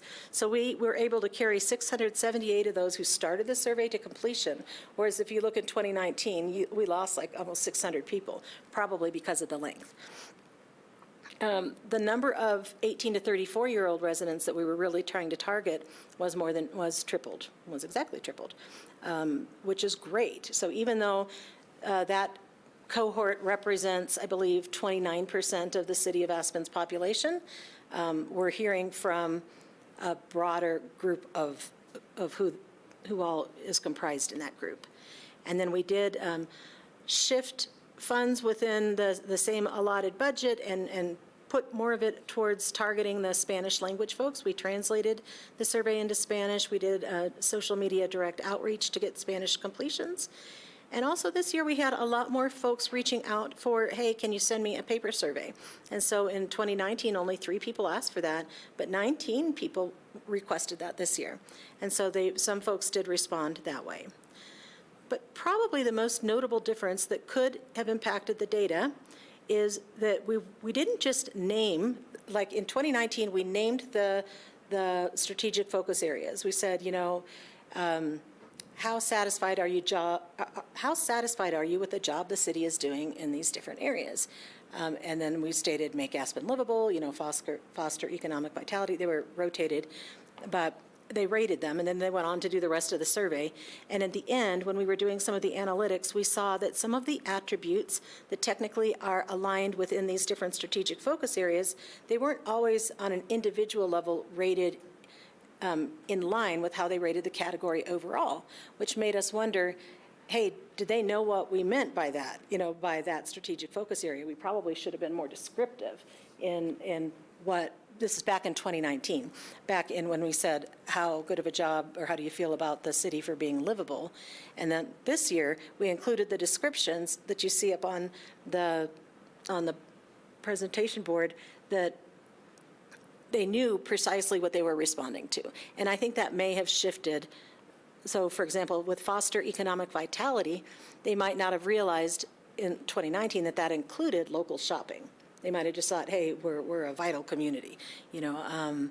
With the Make Aspen Livable, I think they probably knew about the housing, but did they know that included the recreation, the internet transit? I'm not sure. So it was all laid out, and I think that could have impacted some of the ratings. So in a nutshell, a lot has changed since we did this last. You know, we had COVID, we've had different folks moving in, and a lot of changes in the community. The personal quality of life in the city of Aspen, the satisfaction, 79%, or about 4 in 5 residents say, hey, I'm satisfied with my quality of life here in the community. That's a good number. That's stronger than most communities in the United States, but it's noticeably and statistically significantly below where you've been in the past. So, of course, we wanted to learn a lot more about that, and we did a ton of analysis. The initial thought was, well, of course, we just came through a pandemic. It must have all been because of the pandemic. But we did a lot of analysis of peer communities and other communities, and really every city that we could find who, with data transparency, posts their survey findings, you know, and they had an example before COVID and after COVID. Some were up, some were down, some were flat. On average, they were down about 2 points in personal quality of life. That could shift as more communities do the survey. A lot still haven't done their post-COVID satisfaction survey, but it clearly wasn't all that. So we said, okay, we've got to dig deeper, and we'll get to some of that. Even more notable is the satisfaction with city services. About half, about 52%, are saying they're satisfied with the services, the quality of the services provided by the city. That doesn't mean half said they were dissatisfied. A fourth said they were neutral, and a fourth said that they were dissatisfied with the quality of city services. Again, this is kind of in line with national average, but it represents a 19-point reduction versus 2019. So because of the noteworthy change, we spent a whole lot of time, maybe a couple extra weeks in the analysis phase, turning this data every which way to find out exactly what's going on. Here's the quality of life. If you look at the trends, and the two pie charts up on the top, 88% is the proportion of respondents who were satisfied in 2019, and 79% this year. And with our 4% margin of error, and with a different baselines, it just so happens that it was also 4 points is statistically significant year to year. So had the score or the satisfaction level been 83, that would have been a statistically significant difference. So this is noteworthy. If you look at the two bar charts kind of stacked right on top of each other, you can almost see, it looks like almost a shifting of everybody down a notch or so. As everybody moved down, it's not a crazy amount. I hear you. Yeah. Everybody shifted down a notch. A little shifting down, yep. It's been a heck of a couple years. And it's, yeah, it's interesting. And I think a lot of it is not necessarily, I personally think a lot of it is not necessarily due to actions that have or have not been taken, but, and we'll get to it, but a shift in the community and probably the composition of the community and the impact that's having on the quality of life. You know, it's almost like a chain reaction of it. You know, this is not merged, obviously, with the Chamber of Commerce recent survey to the community, but one of the things that they had found out, you might be interested to take a look at it, was people really felt that the guests were treating them differently in the community, and that there's very, very little respect for the workers anymore. And I noticed that from your survey, it looks like about a third of the people who responded are, as a household income, generally two people, are making less than $100,000 a year. And, you know, that added to where do I shop, where can I eat, and where can I live? I'd say I'm surprised it only went down 20 points. And in the economy that we've seen affecting people throughout the valley, let alone in Aspen as well, I live at Hunter Creek. One of the units in my building is still a free market unit. That was the deal made originally. If you didn't sell them all to deed restricted, the developer got to sell a few free market. And I was talking to another neighbor, and she said, well, you know, they're moving out. Their lease is over. And I'm like, really? And she goes, yeah, they were paying $5,000 a month for a 3-bedroom, but the person's raised it to $7,500, and they just can't afford it. Wow. So you try to think about $84,000 a year annual rent, developing no equity whatsoever for a 3-bedroom. I wouldn't be very satisfied with that quality of life, and I think that's happened to most of our residents who don't live in deed restricted, or who are seeing as a free market person, perhaps their property taxes get beyond their wages, and you know, real wages really haven't been increasing, and certainly not keeping up with inflation at 8%. I think you are right. The cost of living, the cost of housing, those were the most frequently cited suggestions for the city of Aspen by those who were not satisfied with their quality of life. I don't think that the difference is because of the number of folks at different income levels who participated in the survey, because again, it was weighted. You know, the data was, oh, your battery is. Somebody better plug in better. Are you plugged in? Yeah, I'm plugged in. I can share, I can turn on my computer if you want. Let's try this on the back. No, it should be. This is Patrick's PC. Here we go. Make sure Says all the parts to 93% the remaining. thing are in. That's weird. We'll see what happens. I've got my computer. Is it as that well. one? What do you mean? I don't Yeah, know. because your cursor's not going on that. Yeah, mine won't go over it, and mine says 93%. Yeah, it Plugged is in. that one. Okay. And it's plugged in. This is what happened to me. Where were we? Not that one. Theirs is.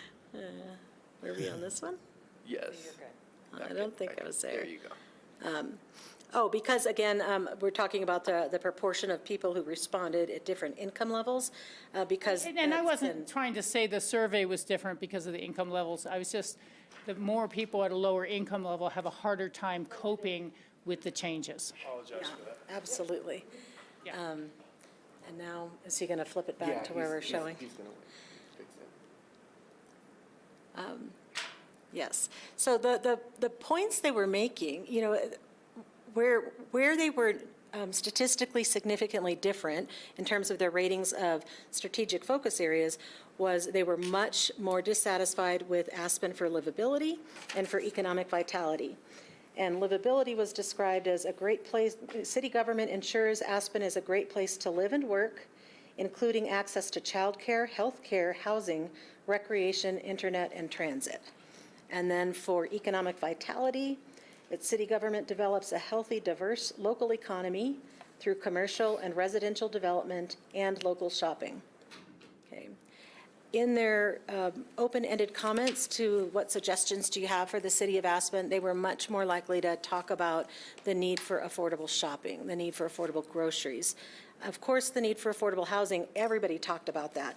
But these folks really were talking about, I don't have a restaurant I can go to, I can't connect with other locals, and that's impacting my quality of life.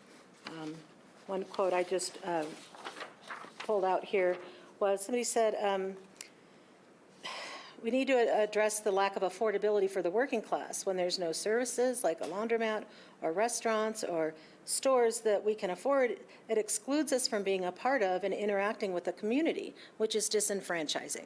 So it almost causes a separation of some of the groups. Okay. So we wondered, well, could it just all be COVID? So this is some of the post-analysis we did on COVID. So yeah, we mentioned that we looked at a whole range of cities, and on average, they were down about the same cities if we looked at each city's point change and then we averaged the point change pre versus post-COVID. Most were down about 2 points on average, and Aspen was down about 9 points. We thought, well, the other way that we could look at it is, what if we said, you know, there's 39% who say their quality of life is worse now because of COVID, and there's only 24% who say their quality of life is better now than before COVID. Like, could we somehow take them out? But we thought you can't really take them out. The cleanest way is probably to look at those who claimed that their quality of life had not changed since COVID. And if you looked at that, that was still a group of 247 people. I don't know if you can see my little cursor there. 247 people, so it's still a pretty robust number. And 81% of them claimed to be satisfied with their quality of life. So if you were at 88, in 2019, 81 for people who had COVID had no impact, and a 79 for the total group. So it's probably a part of the story, but not the whole story. We did a key driver analysis where we took the ratings for this strategic focus area, their satisfaction, and their satisfaction with their quality of life, and put it into quadrants. I'm sure you've seen these analyses before. But if you look at the top left quadrant, you'll see these are the areas that are, not only is the community least satisfied, but they're most linked to the quality of life. And again, it's the same too. This is the livable community and the economic vitality. So it doesn't mean that those other three areas, the customer-focused government, community engagement, financial health, are not important. They are, but they're more directly correlated with the satisfaction with city services than their satisfaction with their quality of life. Okay? So when we did a separate analysis, those were more linked with city services, and being, you know, the affordable housing, the affordable shopping was more linked with their quality of life. So moving on to the quality of city services, again, you had 71% satisfied in 2019 and about half, 52% in 2022. It's a pretty big drop. And if you look at the shifting, a lot of them did shift to neutral. And initially we were like, oh, that's great. You know, they're not dissatisfied. But honestly, when you really analyze the comments coming from the people who selected neutral, they were negative. They definitely were closer to, they made a concerted effort not to check satisfied. They just didn't go all the way to the left. So then we wondered, could these just be the same people? Is this the same pocket of people who are not only, maybe they're just angry people, they're unhappy, they're dissatisfied, and they're unhappy in both areas, and we found, no, that wasn't really the case. We're kind of talking about, there's a little bit of overlap by maybe 25 to 35% of them, but most of them are unique from the other group. So the people who were more dissatisfied with their quality of life tended to be younger, 18 to 34, like Patrick mentioned, and also had incomes under 100,000. The people who were more likely to be dissatisfied with the quality of city services were more likely to be business owners, males, year-round residents, 35 to 54 years old was kind of the sweet spot of who was really disenfranchised. And the areas that they were rating lower were community engagement, customer-focused government, and maintaining the city's financial health. And a lot of the open-ended suggestions they had were around developers and development, and that takes me back to the comment of the timing when we were in field. I think there was some pretty noteworthy things happening in the community, but they talked about other developers as well quite a lot. So now if you isolate, here are all of the different strategic focus areas that we're really trying to hone in on through the survey. And you can see a broad range of satisfaction. You've got a few that you're doing pretty well on, especially safety and natural environment. You've got high levels of satisfaction there. But then at the bottom, the bottom three just really jump out as not so high. You've got, 1 in 4 satisfied with economic vitality, 29% with the livability, 37% with customer-focused government, 25, with the economic vitality. There's a rounding in there. So again, as you guys have so much on your plates and you're focused on so many things, even the energy talk we just sat through was a lot for me personally to listen to. But if you had to prioritize areas to focus on, actions to take that could move a lever, I would prioritize actions in these bottom 3 areas for sure, if you had to choose.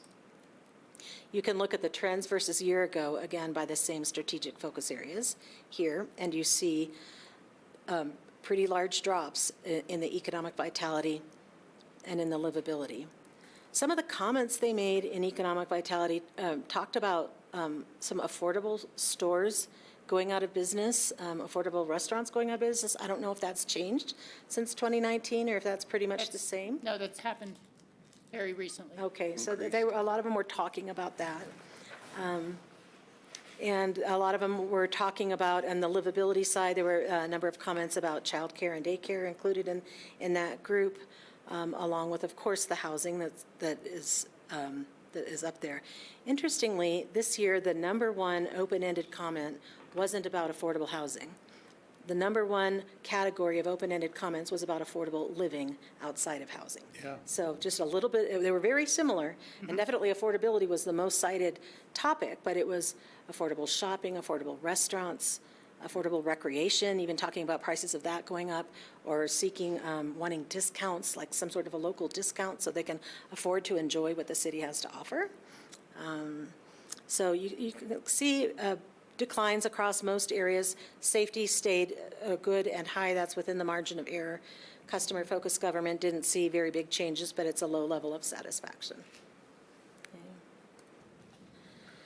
So the 2 areas, like I mentioned at the beginning, that we went a little bit deeper on this year were in the economic vitality and also in customer-focused government. So we asked some satisfaction on a few of the specific metrics.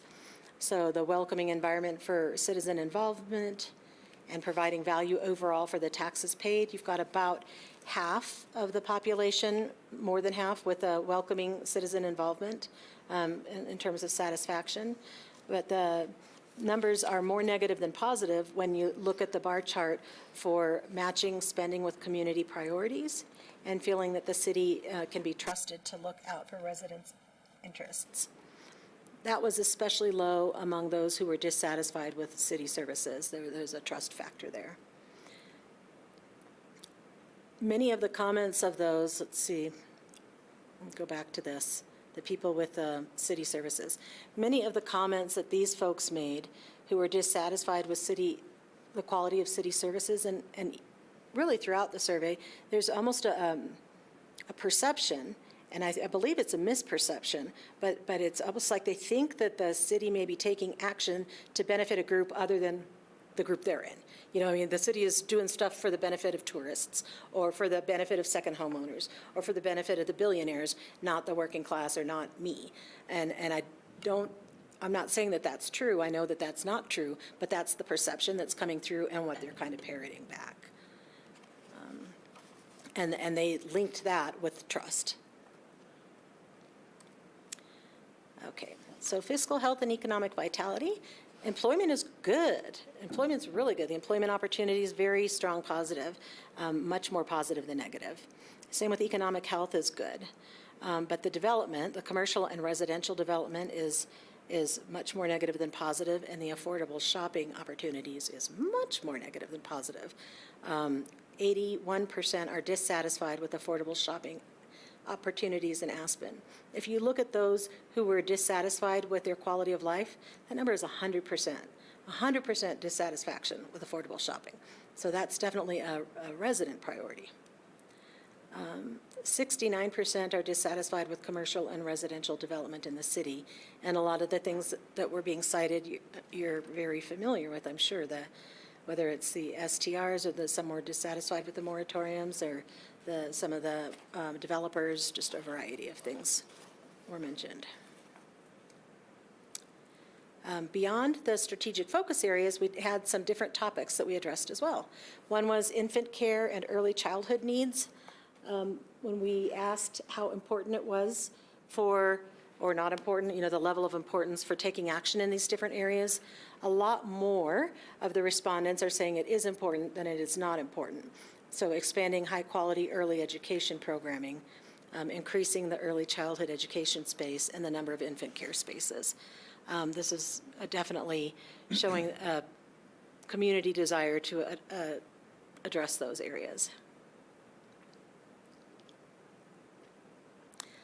Community policing had questions about how are they feeling about the amount of time and proportion of time and interactions in the community policing activities.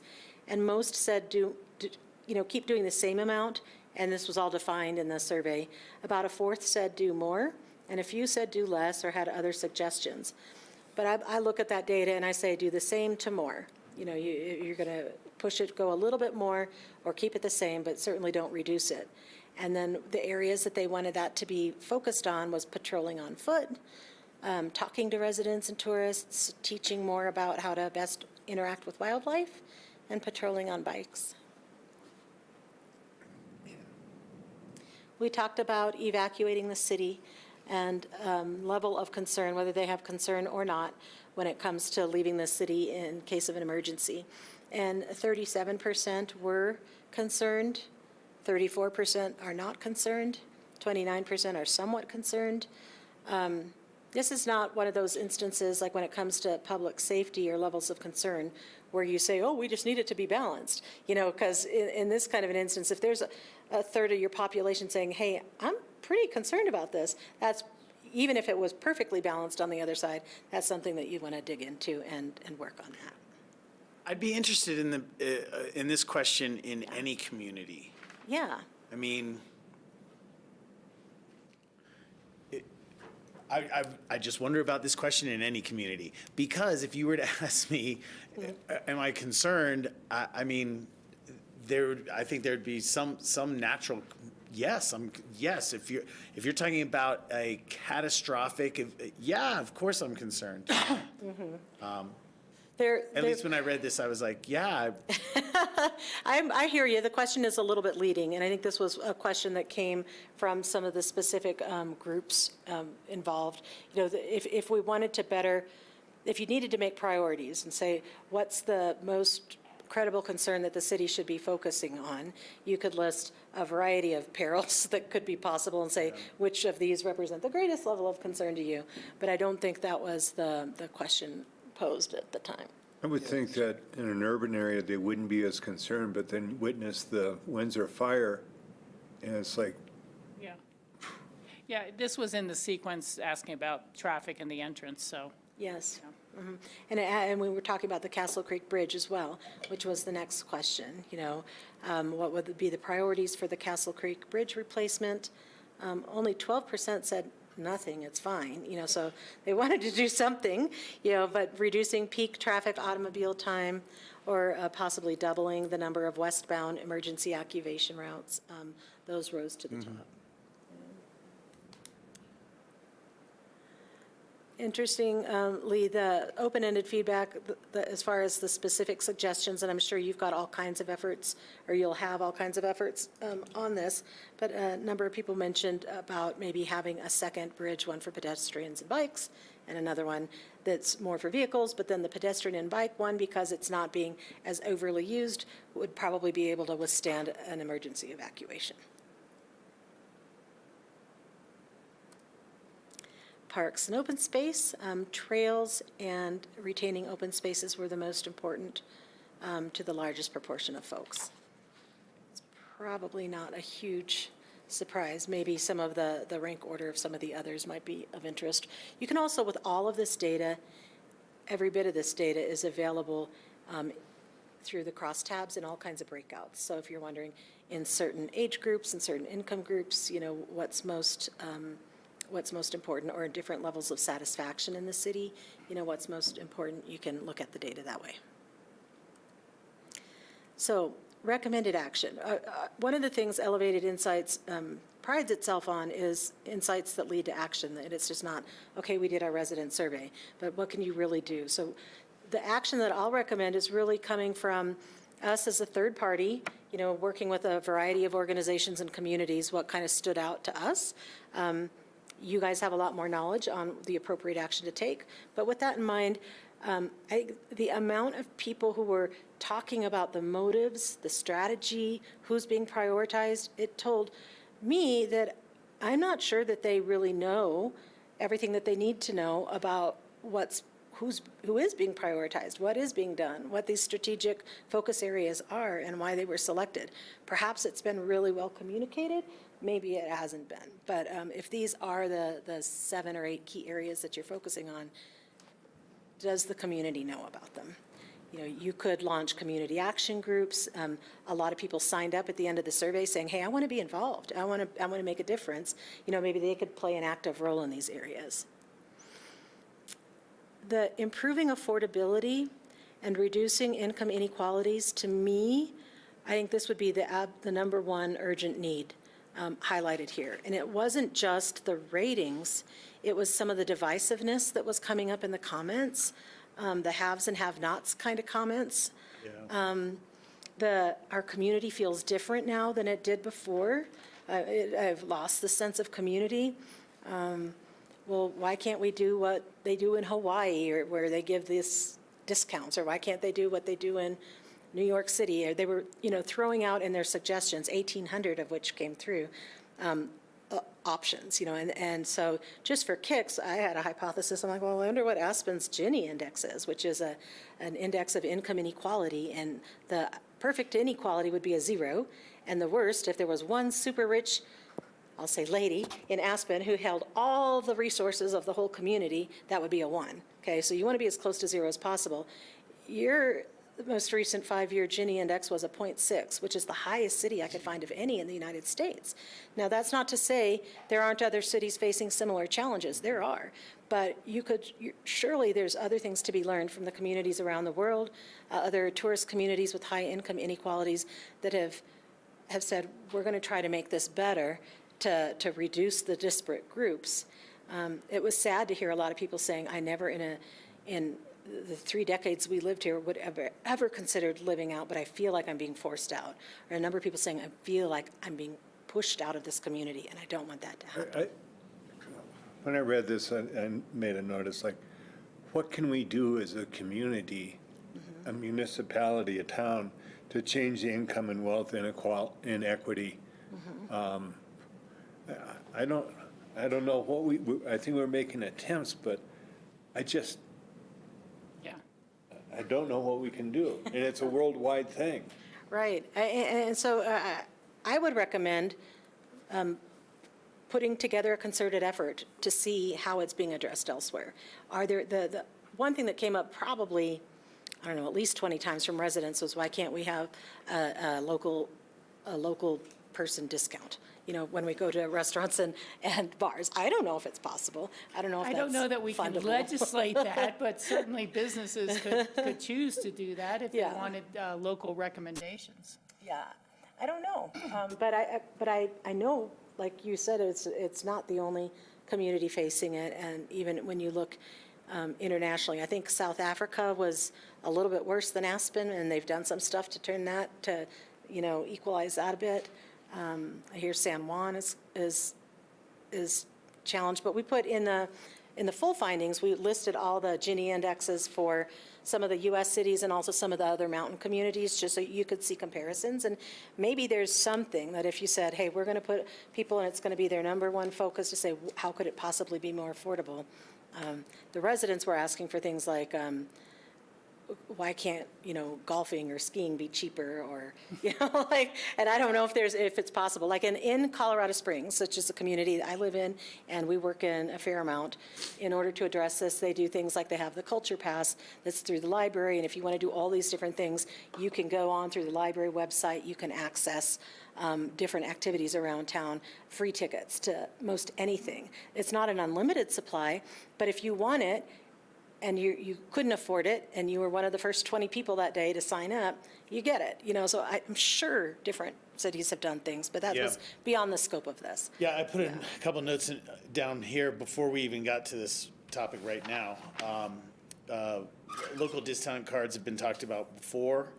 I actually made another note here about a restaurant employee discount card, just to kind of foster that restaurant-to-restaurant kind of ambassadorship. Very interesting.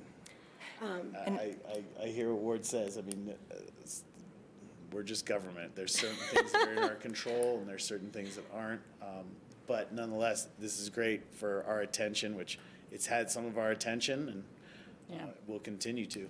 We wonder, one of the things that we wondered about as a team at EI was, what about when it comes to prioritizing certain developments or certain future efforts? You know, if the development is meeting one of these key needs in the area of, hey, here's 2 new things that want to come and occupy this space. One is affordable, one is super luxury high-end. You know, let's prioritize the affordable one, you know, or if, I don't know, can you do that? I don't know.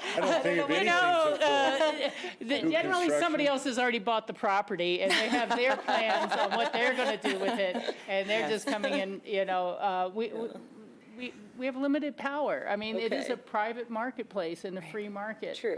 Here as in other places. True. Yeah, Acre of land goes for $76 million. Tell us how we're going to have affordable.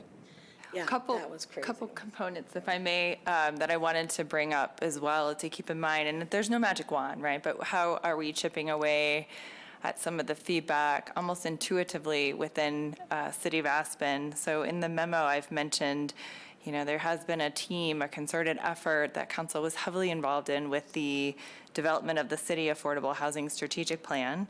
Again, there's no magic wand, but we have been running a parallel track and chipping away at this.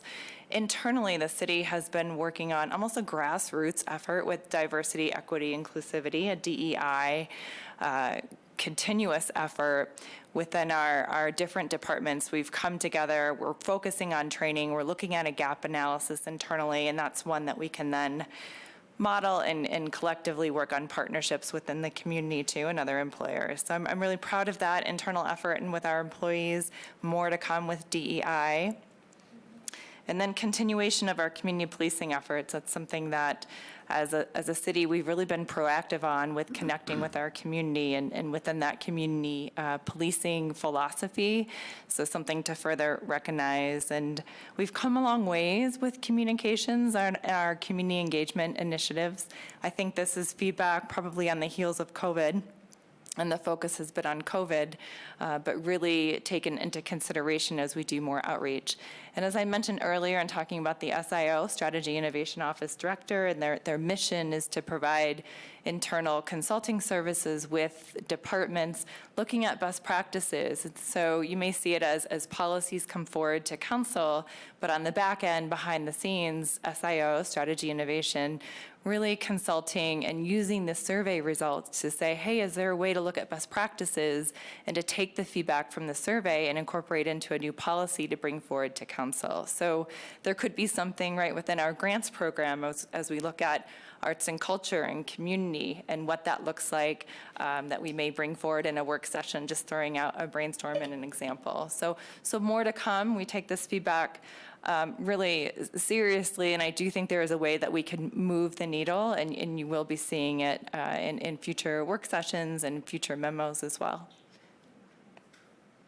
Yeah, just to follow up on that, we did identify in the survey, it was an anonymous survey, right? But we did identify individuals who wanted to be contacted in that particular topic.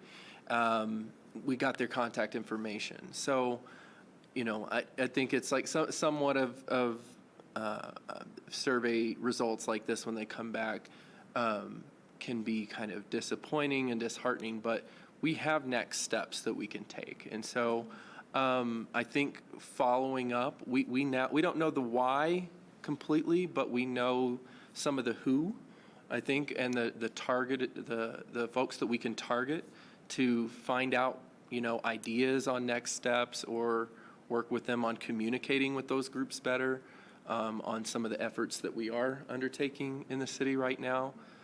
Because sometimes it's just about understanding that we're working on it, you know, that we're doing something around it. But we do plan to, and actually some groups have already contacted those groups, that contact list that they've received from us. So that work is already beginning. I think another thing that we can do is talking about partnering with peer cities, and sometimes not even peer cities, but cities experiencing affordability challenges, such as we are, and kind of forming that network and research, you know, frankly. And I think that's really part of what me and my team is charged with, is staying on top of best practices, but also innovative practices as well. And just finding out what other cities are doing and collecting that information, maybe forming a working group to come back to council on different ideas to see what can be done, you know, because right now we're kind of spinning our wheels wondering, like, what is the next step? What can we do? Yeah. So I think it's just drilling down into that next level, which is more focus grouping perhaps on those targeted groups that we know are dissatisfied, and communicating more effectively with them as well. And remember, the first step in building trust is listening. And I want to recognize that I think it was a 55% increase in our survey results, so from 2019. So we're listening, and our community, they are giving us that feedback. They're knocking on our door, giving us that feedback, and we want to listen, look for more action items to follow in the future with work sessions as well. You know, and I just want to take this opportunity to say that there are some people in our community that are fighting for affordability, you know, and they may be less and less and fewer, but there are some people. And I just want to make sure that, you know, it's recognized, even if they're not by name right here, right now. You know, there are still some, and I'm very proud of them. There's even been some new residents that have come in that's their aim and that's their intention. So, you know, I do hear some good work that's going on in this area out there. So we need more. Obviously, we need more, but, you know, this is an ethic that's really risen up to the top for a lot of people. People are recognizing the disparity that's going on, and there are some folks that are working on it. So, Yeah, I agree.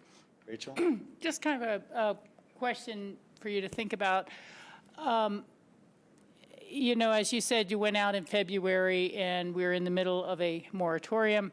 We were just coming off of Omicron. And in a way, in most part, the moratorium is very much about issues such as too much construction, the wrong type of construction, changing neighborhoods, and how its relationship to housing. So in trying to do something to deal with those issues, it then impacts or upsets another segment of our community. So I've just kind of, so it's really hard necessarily for people to connect actions that will take time period to have real fruition. Yet you'll have an immediate disconnect with, oh, you're changing policies on us now with, again, a moratorium. But have you ever done a survey in a community that was doing a moratorium? Or is there any, or some sort of other major change that might have we're really, it's like we're asking a question in the middle of muddied waters in some ways. So I'm just kind of wondering if you see any impact from that. I definitely think from some of the business owners who claimed to be dissatisfied with city services, some of their comments were on kind of, hey, let the free market be the free market. You don't need to necessarily control this or that. So kind of some of what you were saying, there's only so much you can do. More of the residents, you can kind of see this specific proportion of comments that came in, I love the moratorium, keep it up, versus what are you doing? Right. Like those percents are breaking out to that level of minutia in the full findings, like in the open-ended section. So you can kind of see some of those comparisons. No, I don't think we've ever done a survey in another community that was doing a moratorium. I do think, even though we tried to isolate the COVID impact in terms of did somebody get ill or did their life change to where that caused them to say their quality of life was different. Right. I don't think that was a huge impact, but I do think the composition of the community in Aspen changed because of COVID, because of all the new people coming in. And when all the new people came in, because of the free market, your costs started going up, not only with housing, but with other things because of supply and demand. And the divisiveness or feeling like they're pushed out, I think a lot of that is because of that chain reaction of what happened with the change in a lot of new people moving in. It's a hypothesis, and time will tell. No, the one comment our community development director made to us during some of our discussions on STRs, and that came from his outreach with the development community and so on, was that you have to realize in the past 2.5 years, we've seen $4 to $6 billion worth of new residents or changeover of residents and history in the town. So there's no question we're seeing a different mix and perhaps different expectations from that mix. The other comment I was just going to make is that, Mick Ireland is a bit of a data nerd, and over the over the years, he has tracked things such as our real estate prices with federal tax cut policy. And you can just track it so clearly. And, you have to think about, it wasn't that long ago, the Paul Ryan tax cuts for the top 1% went into effect. And so you're really seeing a lot of where is the safest place to park money? Real estate. And then what am I going to do to get away from COVID? I'm going to use my money to go somewhere safe. And so it happened throughout the valley, but the magnitude of wealth inequality within our country has become focused in our community. Yeah, absolutely. And we haven't even touched on the macro economy right now, and while we were in the field with inflation getting worse and worse as well. So a lot of factors out there. Aspen's always been an expensive place. And then, just from people in my peer group, talking to people who are like, I can't afford to ski anymore. All I can afford to do is work. And so the people have kind of lost a lot of the things that they felt they came here for. Or, think about the bartender's ball. There used to be a locals party at the end of the season at the Hotel Jerome, and everybody bought a ticket, and they were $100, but they weren't $500. I get mailings all the time for events for causes that I support. I can't touch a $5,000 table or, so you feel deliberately excluded as you're getting invited to things. If you're one of those below $100,000 or $150,000 a year worker in this community. John? I just want to thank you and Rachel for helping me drill down on this. Who is least satisfied with the city services, and you tying it to the moratorium, I think, That's Makes a part of lot it. of sense. Who is least satisfied? Business owners, males, year-round residents, 35 to 54 years old. I think that fits the description pretty accurately. Well, and, I mean, there's no question, we've had the same employee shortage as others. And so it's been harder for us to deliver the services at the same level we've liked. I mean, if you had a ARC pass and then found you couldn't use it on the weekend, you start being dissatisfied with city services. You know, even if it's the only one thing, that's enough to say that's a city service and I'm dissatisfied.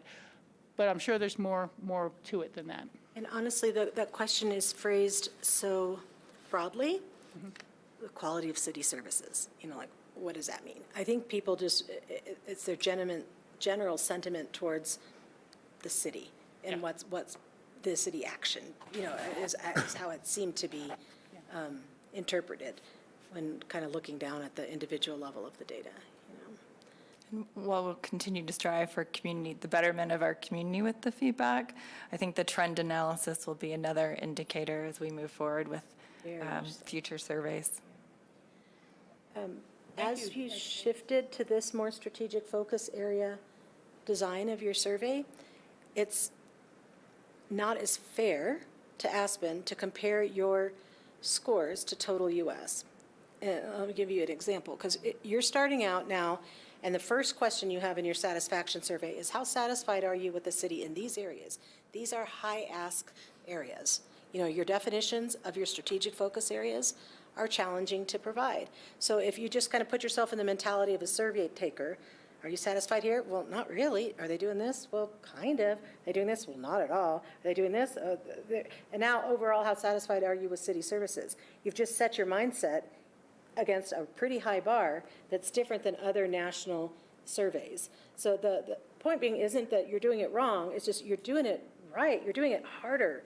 You know, so comparing yourself to the total US isn't as fair as comparing yourself to yourself over time going forward, you know. And I'll add to that I'm relatively new, so I can speak to this. I've worked for other cities and states, and I've seen how other groups do surveys. And I do think that we have, you know, taken the path of a little more difficult path of trying to get a true representative sample and also trying to get like the truth out of the respondents, as opposed to trying to get a survey that makes us feel good and look good. And a lot of cities take that approach. Yep. I'll just say that. Well, thank you for drilling down. You know, garbage in, garbage out. We want the real deal. We want to know what's happening, so I appreciate it. Comments, Ward? Yeah, Patrick took a couple of words. I was disheartened and disappointed when I read through the survey. But as I reflected on it more, what are identified as the weaknesses and the needs are what I think we've identified and have tried to work on. And a lot of this inequity in the construction, and we've been identifying that. And I read the whole survey and I go, oh, golly gee, working so hard, and now the community just thinks we're doing poorly. And what can we do better? And how, I think that my first instinct was to get defensive. I'm looking for specific things that we can do, and we're doing some of those specific things. We've been working on the lumberyard for years. We're doing Burlingame. We're trying to find ways to provide more housing, which is the root of all of a lot of the issues. We're trying to find a way to provide more affordable eating establishments. It's an uphill battle when rent is so expensive, when the land is so expensive, and when the attitude of the business community is, don't get in my way, just let me make more money. And there are some good restaurants that are concerned, but there's some other ones that probably none of us could afford to go out and have a full meal. It's in the income and wealth inequity in Aspen, and to take a look at what happened in the last couple of years, the concentration at the top 1/10 of 1%, and the lower percentages have taken the hit, and the creme de la creme, or the the top 0.1% have enriched their billions by billions. You look at what the causes, the effects of income and wealth inequities, and it's education, it's healthcare, it's housing, all of these things, and these are things that are affecting us and our community. We've identified housing and childcare as our top tier in the greenhouse gas and climate change as our 3 top tier focuses. So after I got over wiping the tears off my cheek about how poorly we performed, I'm looking for a silver lining, and all I can say is that I think this council has been really conscious of what some of these inequities are and doing what we can to address them. So I'm proud of the direction we're going, but I'm disheartened that the community doesn't think we're doing enough. And maybe we're not. Maybe we have to be more draconian. But we're working on these things. And I'm instead of trying to make an excuse of, oh, it was COVID this, or it was who was surveyed and the new people came in, I'll just listen to the survey that says that people are dissatisfied. And maybe it's the change in the focus of the survey, the way it's phrased, the length of whatever the number is. Yeah. The only way it means too much is when you do this again next year and use the same type of survey and see how we perform. But I know that for the last few years, we've really been concerned with communication and public outreach. And to see that that's a concern for the community, that we're doing a poor job on that, is disheartening.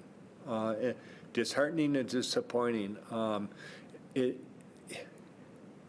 On the one hand, I feel really frustrated because all of the efforts that I personally and all of us at this table and all of staff have been working on, and to have the community feel as though we're slipping.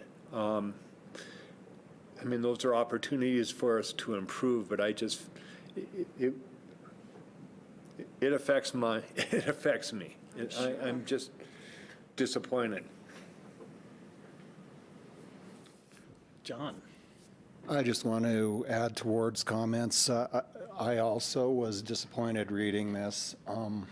But on the other hand, when you think about when the survey was administered during the moratorium, the fact that this is post-COVID, it was actually still going on when the survey was posted. It's not a surprise to me that our scores went down. And looking at your recommended action, just like Ward said, most of these things on the list we are addressing, and that gives me hope. Yeah, this does not really surprise me, at all. I mean, the type of pressures that led to the moratorium were clear, and they haven't gone away. The type of pressures of so many people losing their housing and unable to find new housing hasn't gone away. And, you guys know I've been beating the drum saying, when is the county going to ask for a funding source to help us out? All they do is approve new growth and maybe mitigate 40% of it, 60% of it. It's like we're not the only partner in this, but we are the only partner. We're the only ones funding childcare. And yet they say 125 new babies were born in Pickens County last year. Why isn't Aspen building that many childcare spaces? It's like, well, where are the partners to help us with this? But no, this doesn't surprise me at all. And, I'm trying to think back. When I filled in the survey, I might have clicked dissatisfied on a few things as well. The income inequality may not be something we can really address. We as a government operate in the same free market for buying supplies or construction or land costs, as others have said. But it's now become so extreme. The people who work here, I think one of the comments was, we're people, not just workforce. And I think that when somebody's paying $150,000 to rent a house in Woody Creek for 1 month, they expect that the whole town is getting some kind of cut out of that, and everyone is now their servant. And they treat people like that. And you see it, and you hear stories. You hear war stories every time you go out and have a drink or socialize with somebody about the last obnoxious experience they had. And people try to top each other with who had the most obnoxious experience in the past week. And so those sort of things are real, and that's what's showing up in the survey. And if you can't, I mean, this wasn't, you're going to blame who you can blame. You're going to say who can change this responsible. It's going to be government. Whereas we just, throughout the 10 or 20 years, this town has fought not to have too much affordable housing. Half the town has always said, we don't need any more. It's too much. It's, I mean, think about it. Every project has been blood, sweat, and tears and battles. And just to build Burlingame out there took 2 different public elections because it was put to an election, I mean, and there was opposition. So, no, it doesn't surprise me at all. And as a city, we are struggling to be able to house all the people we need to work for us and to deliver those services that people want. And this has been a fairly pristine and ideal space. And over time, little things have all creeped up, whether it's the cost of your utilities, because that's a national thing, or whether your cost of your groceries at City Market, or where you have to go to buy a pair of socks anymore, and it's not new, but it's far more pointed and far more clear and maybe affecting far more people than it used to. What used to be some people's problems have now become more people's problems. And just again, the questioning of, am I here just to work, or do I have a chance to really enjoy the community amenities anymore, other than the free trails type of thing? And that's what all the people I know are talking about. And I've had longtime locals calling me to say, can you have any ideas? Can we get together for coffee of how to restart the community? And that's really a challenge, So anyhow, I'm not surprised at all. I think we're seeing our own realities come back to us that have always been there, but that we could pleasantly ignore, about the income inequalities, that the inevitability that every free market home here who used to house a regular working local will one day be a second home. Those have been inevitabilities that we've liked to ignore. Nobody likes to look more than 3 years down the road. We've been arguing about the entrance for a long time, and I think everyone in this room knows I've been kicking it up as much as I can to say, let's get some federal infrastructure, let's do something on the entrance, let's do it now. And we are. We've started that educational program. But, it's not as if we didn't know those were issues. Or the community. And the community has often not wanted to address its own issues. Yeah. Thank you.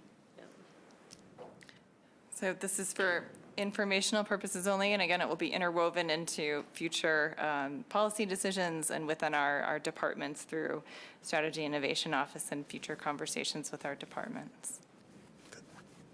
Thanks, Liz. Thank you. And I just want to sum up with my council members. I agree. Not only not a surprise, I share some of these sentiments, but this is the good input that brings me to this job. You know what I mean? This is the community that we're working for. These are the problems that we're tackling.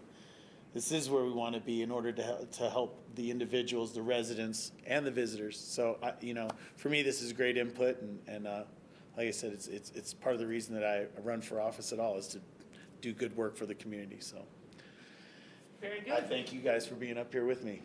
This is tough sometimes to hear, but this is the good input that we get. We don't want sugarcoating. Sugar coating. Sugar. Thank you. Is there any more in this presentation this evening? No, that was it. Well, thank you so much. Last words, perhaps, just on the work that you've done here. It was great to see the Latin community turnout that we saw in this survey. That's fantastic. It was great that you reached further and deeper to get those respondents from a younger demographic that often don't participate in this. So I really thank you for, really digging this input up for us, because as Patrick was pointing out, a lot of times surveys can miss the mark. You don't actually get some of this, and sometimes the hard news is the news that you need to hear and want to hear. So thank you for your work on this. You're welcome.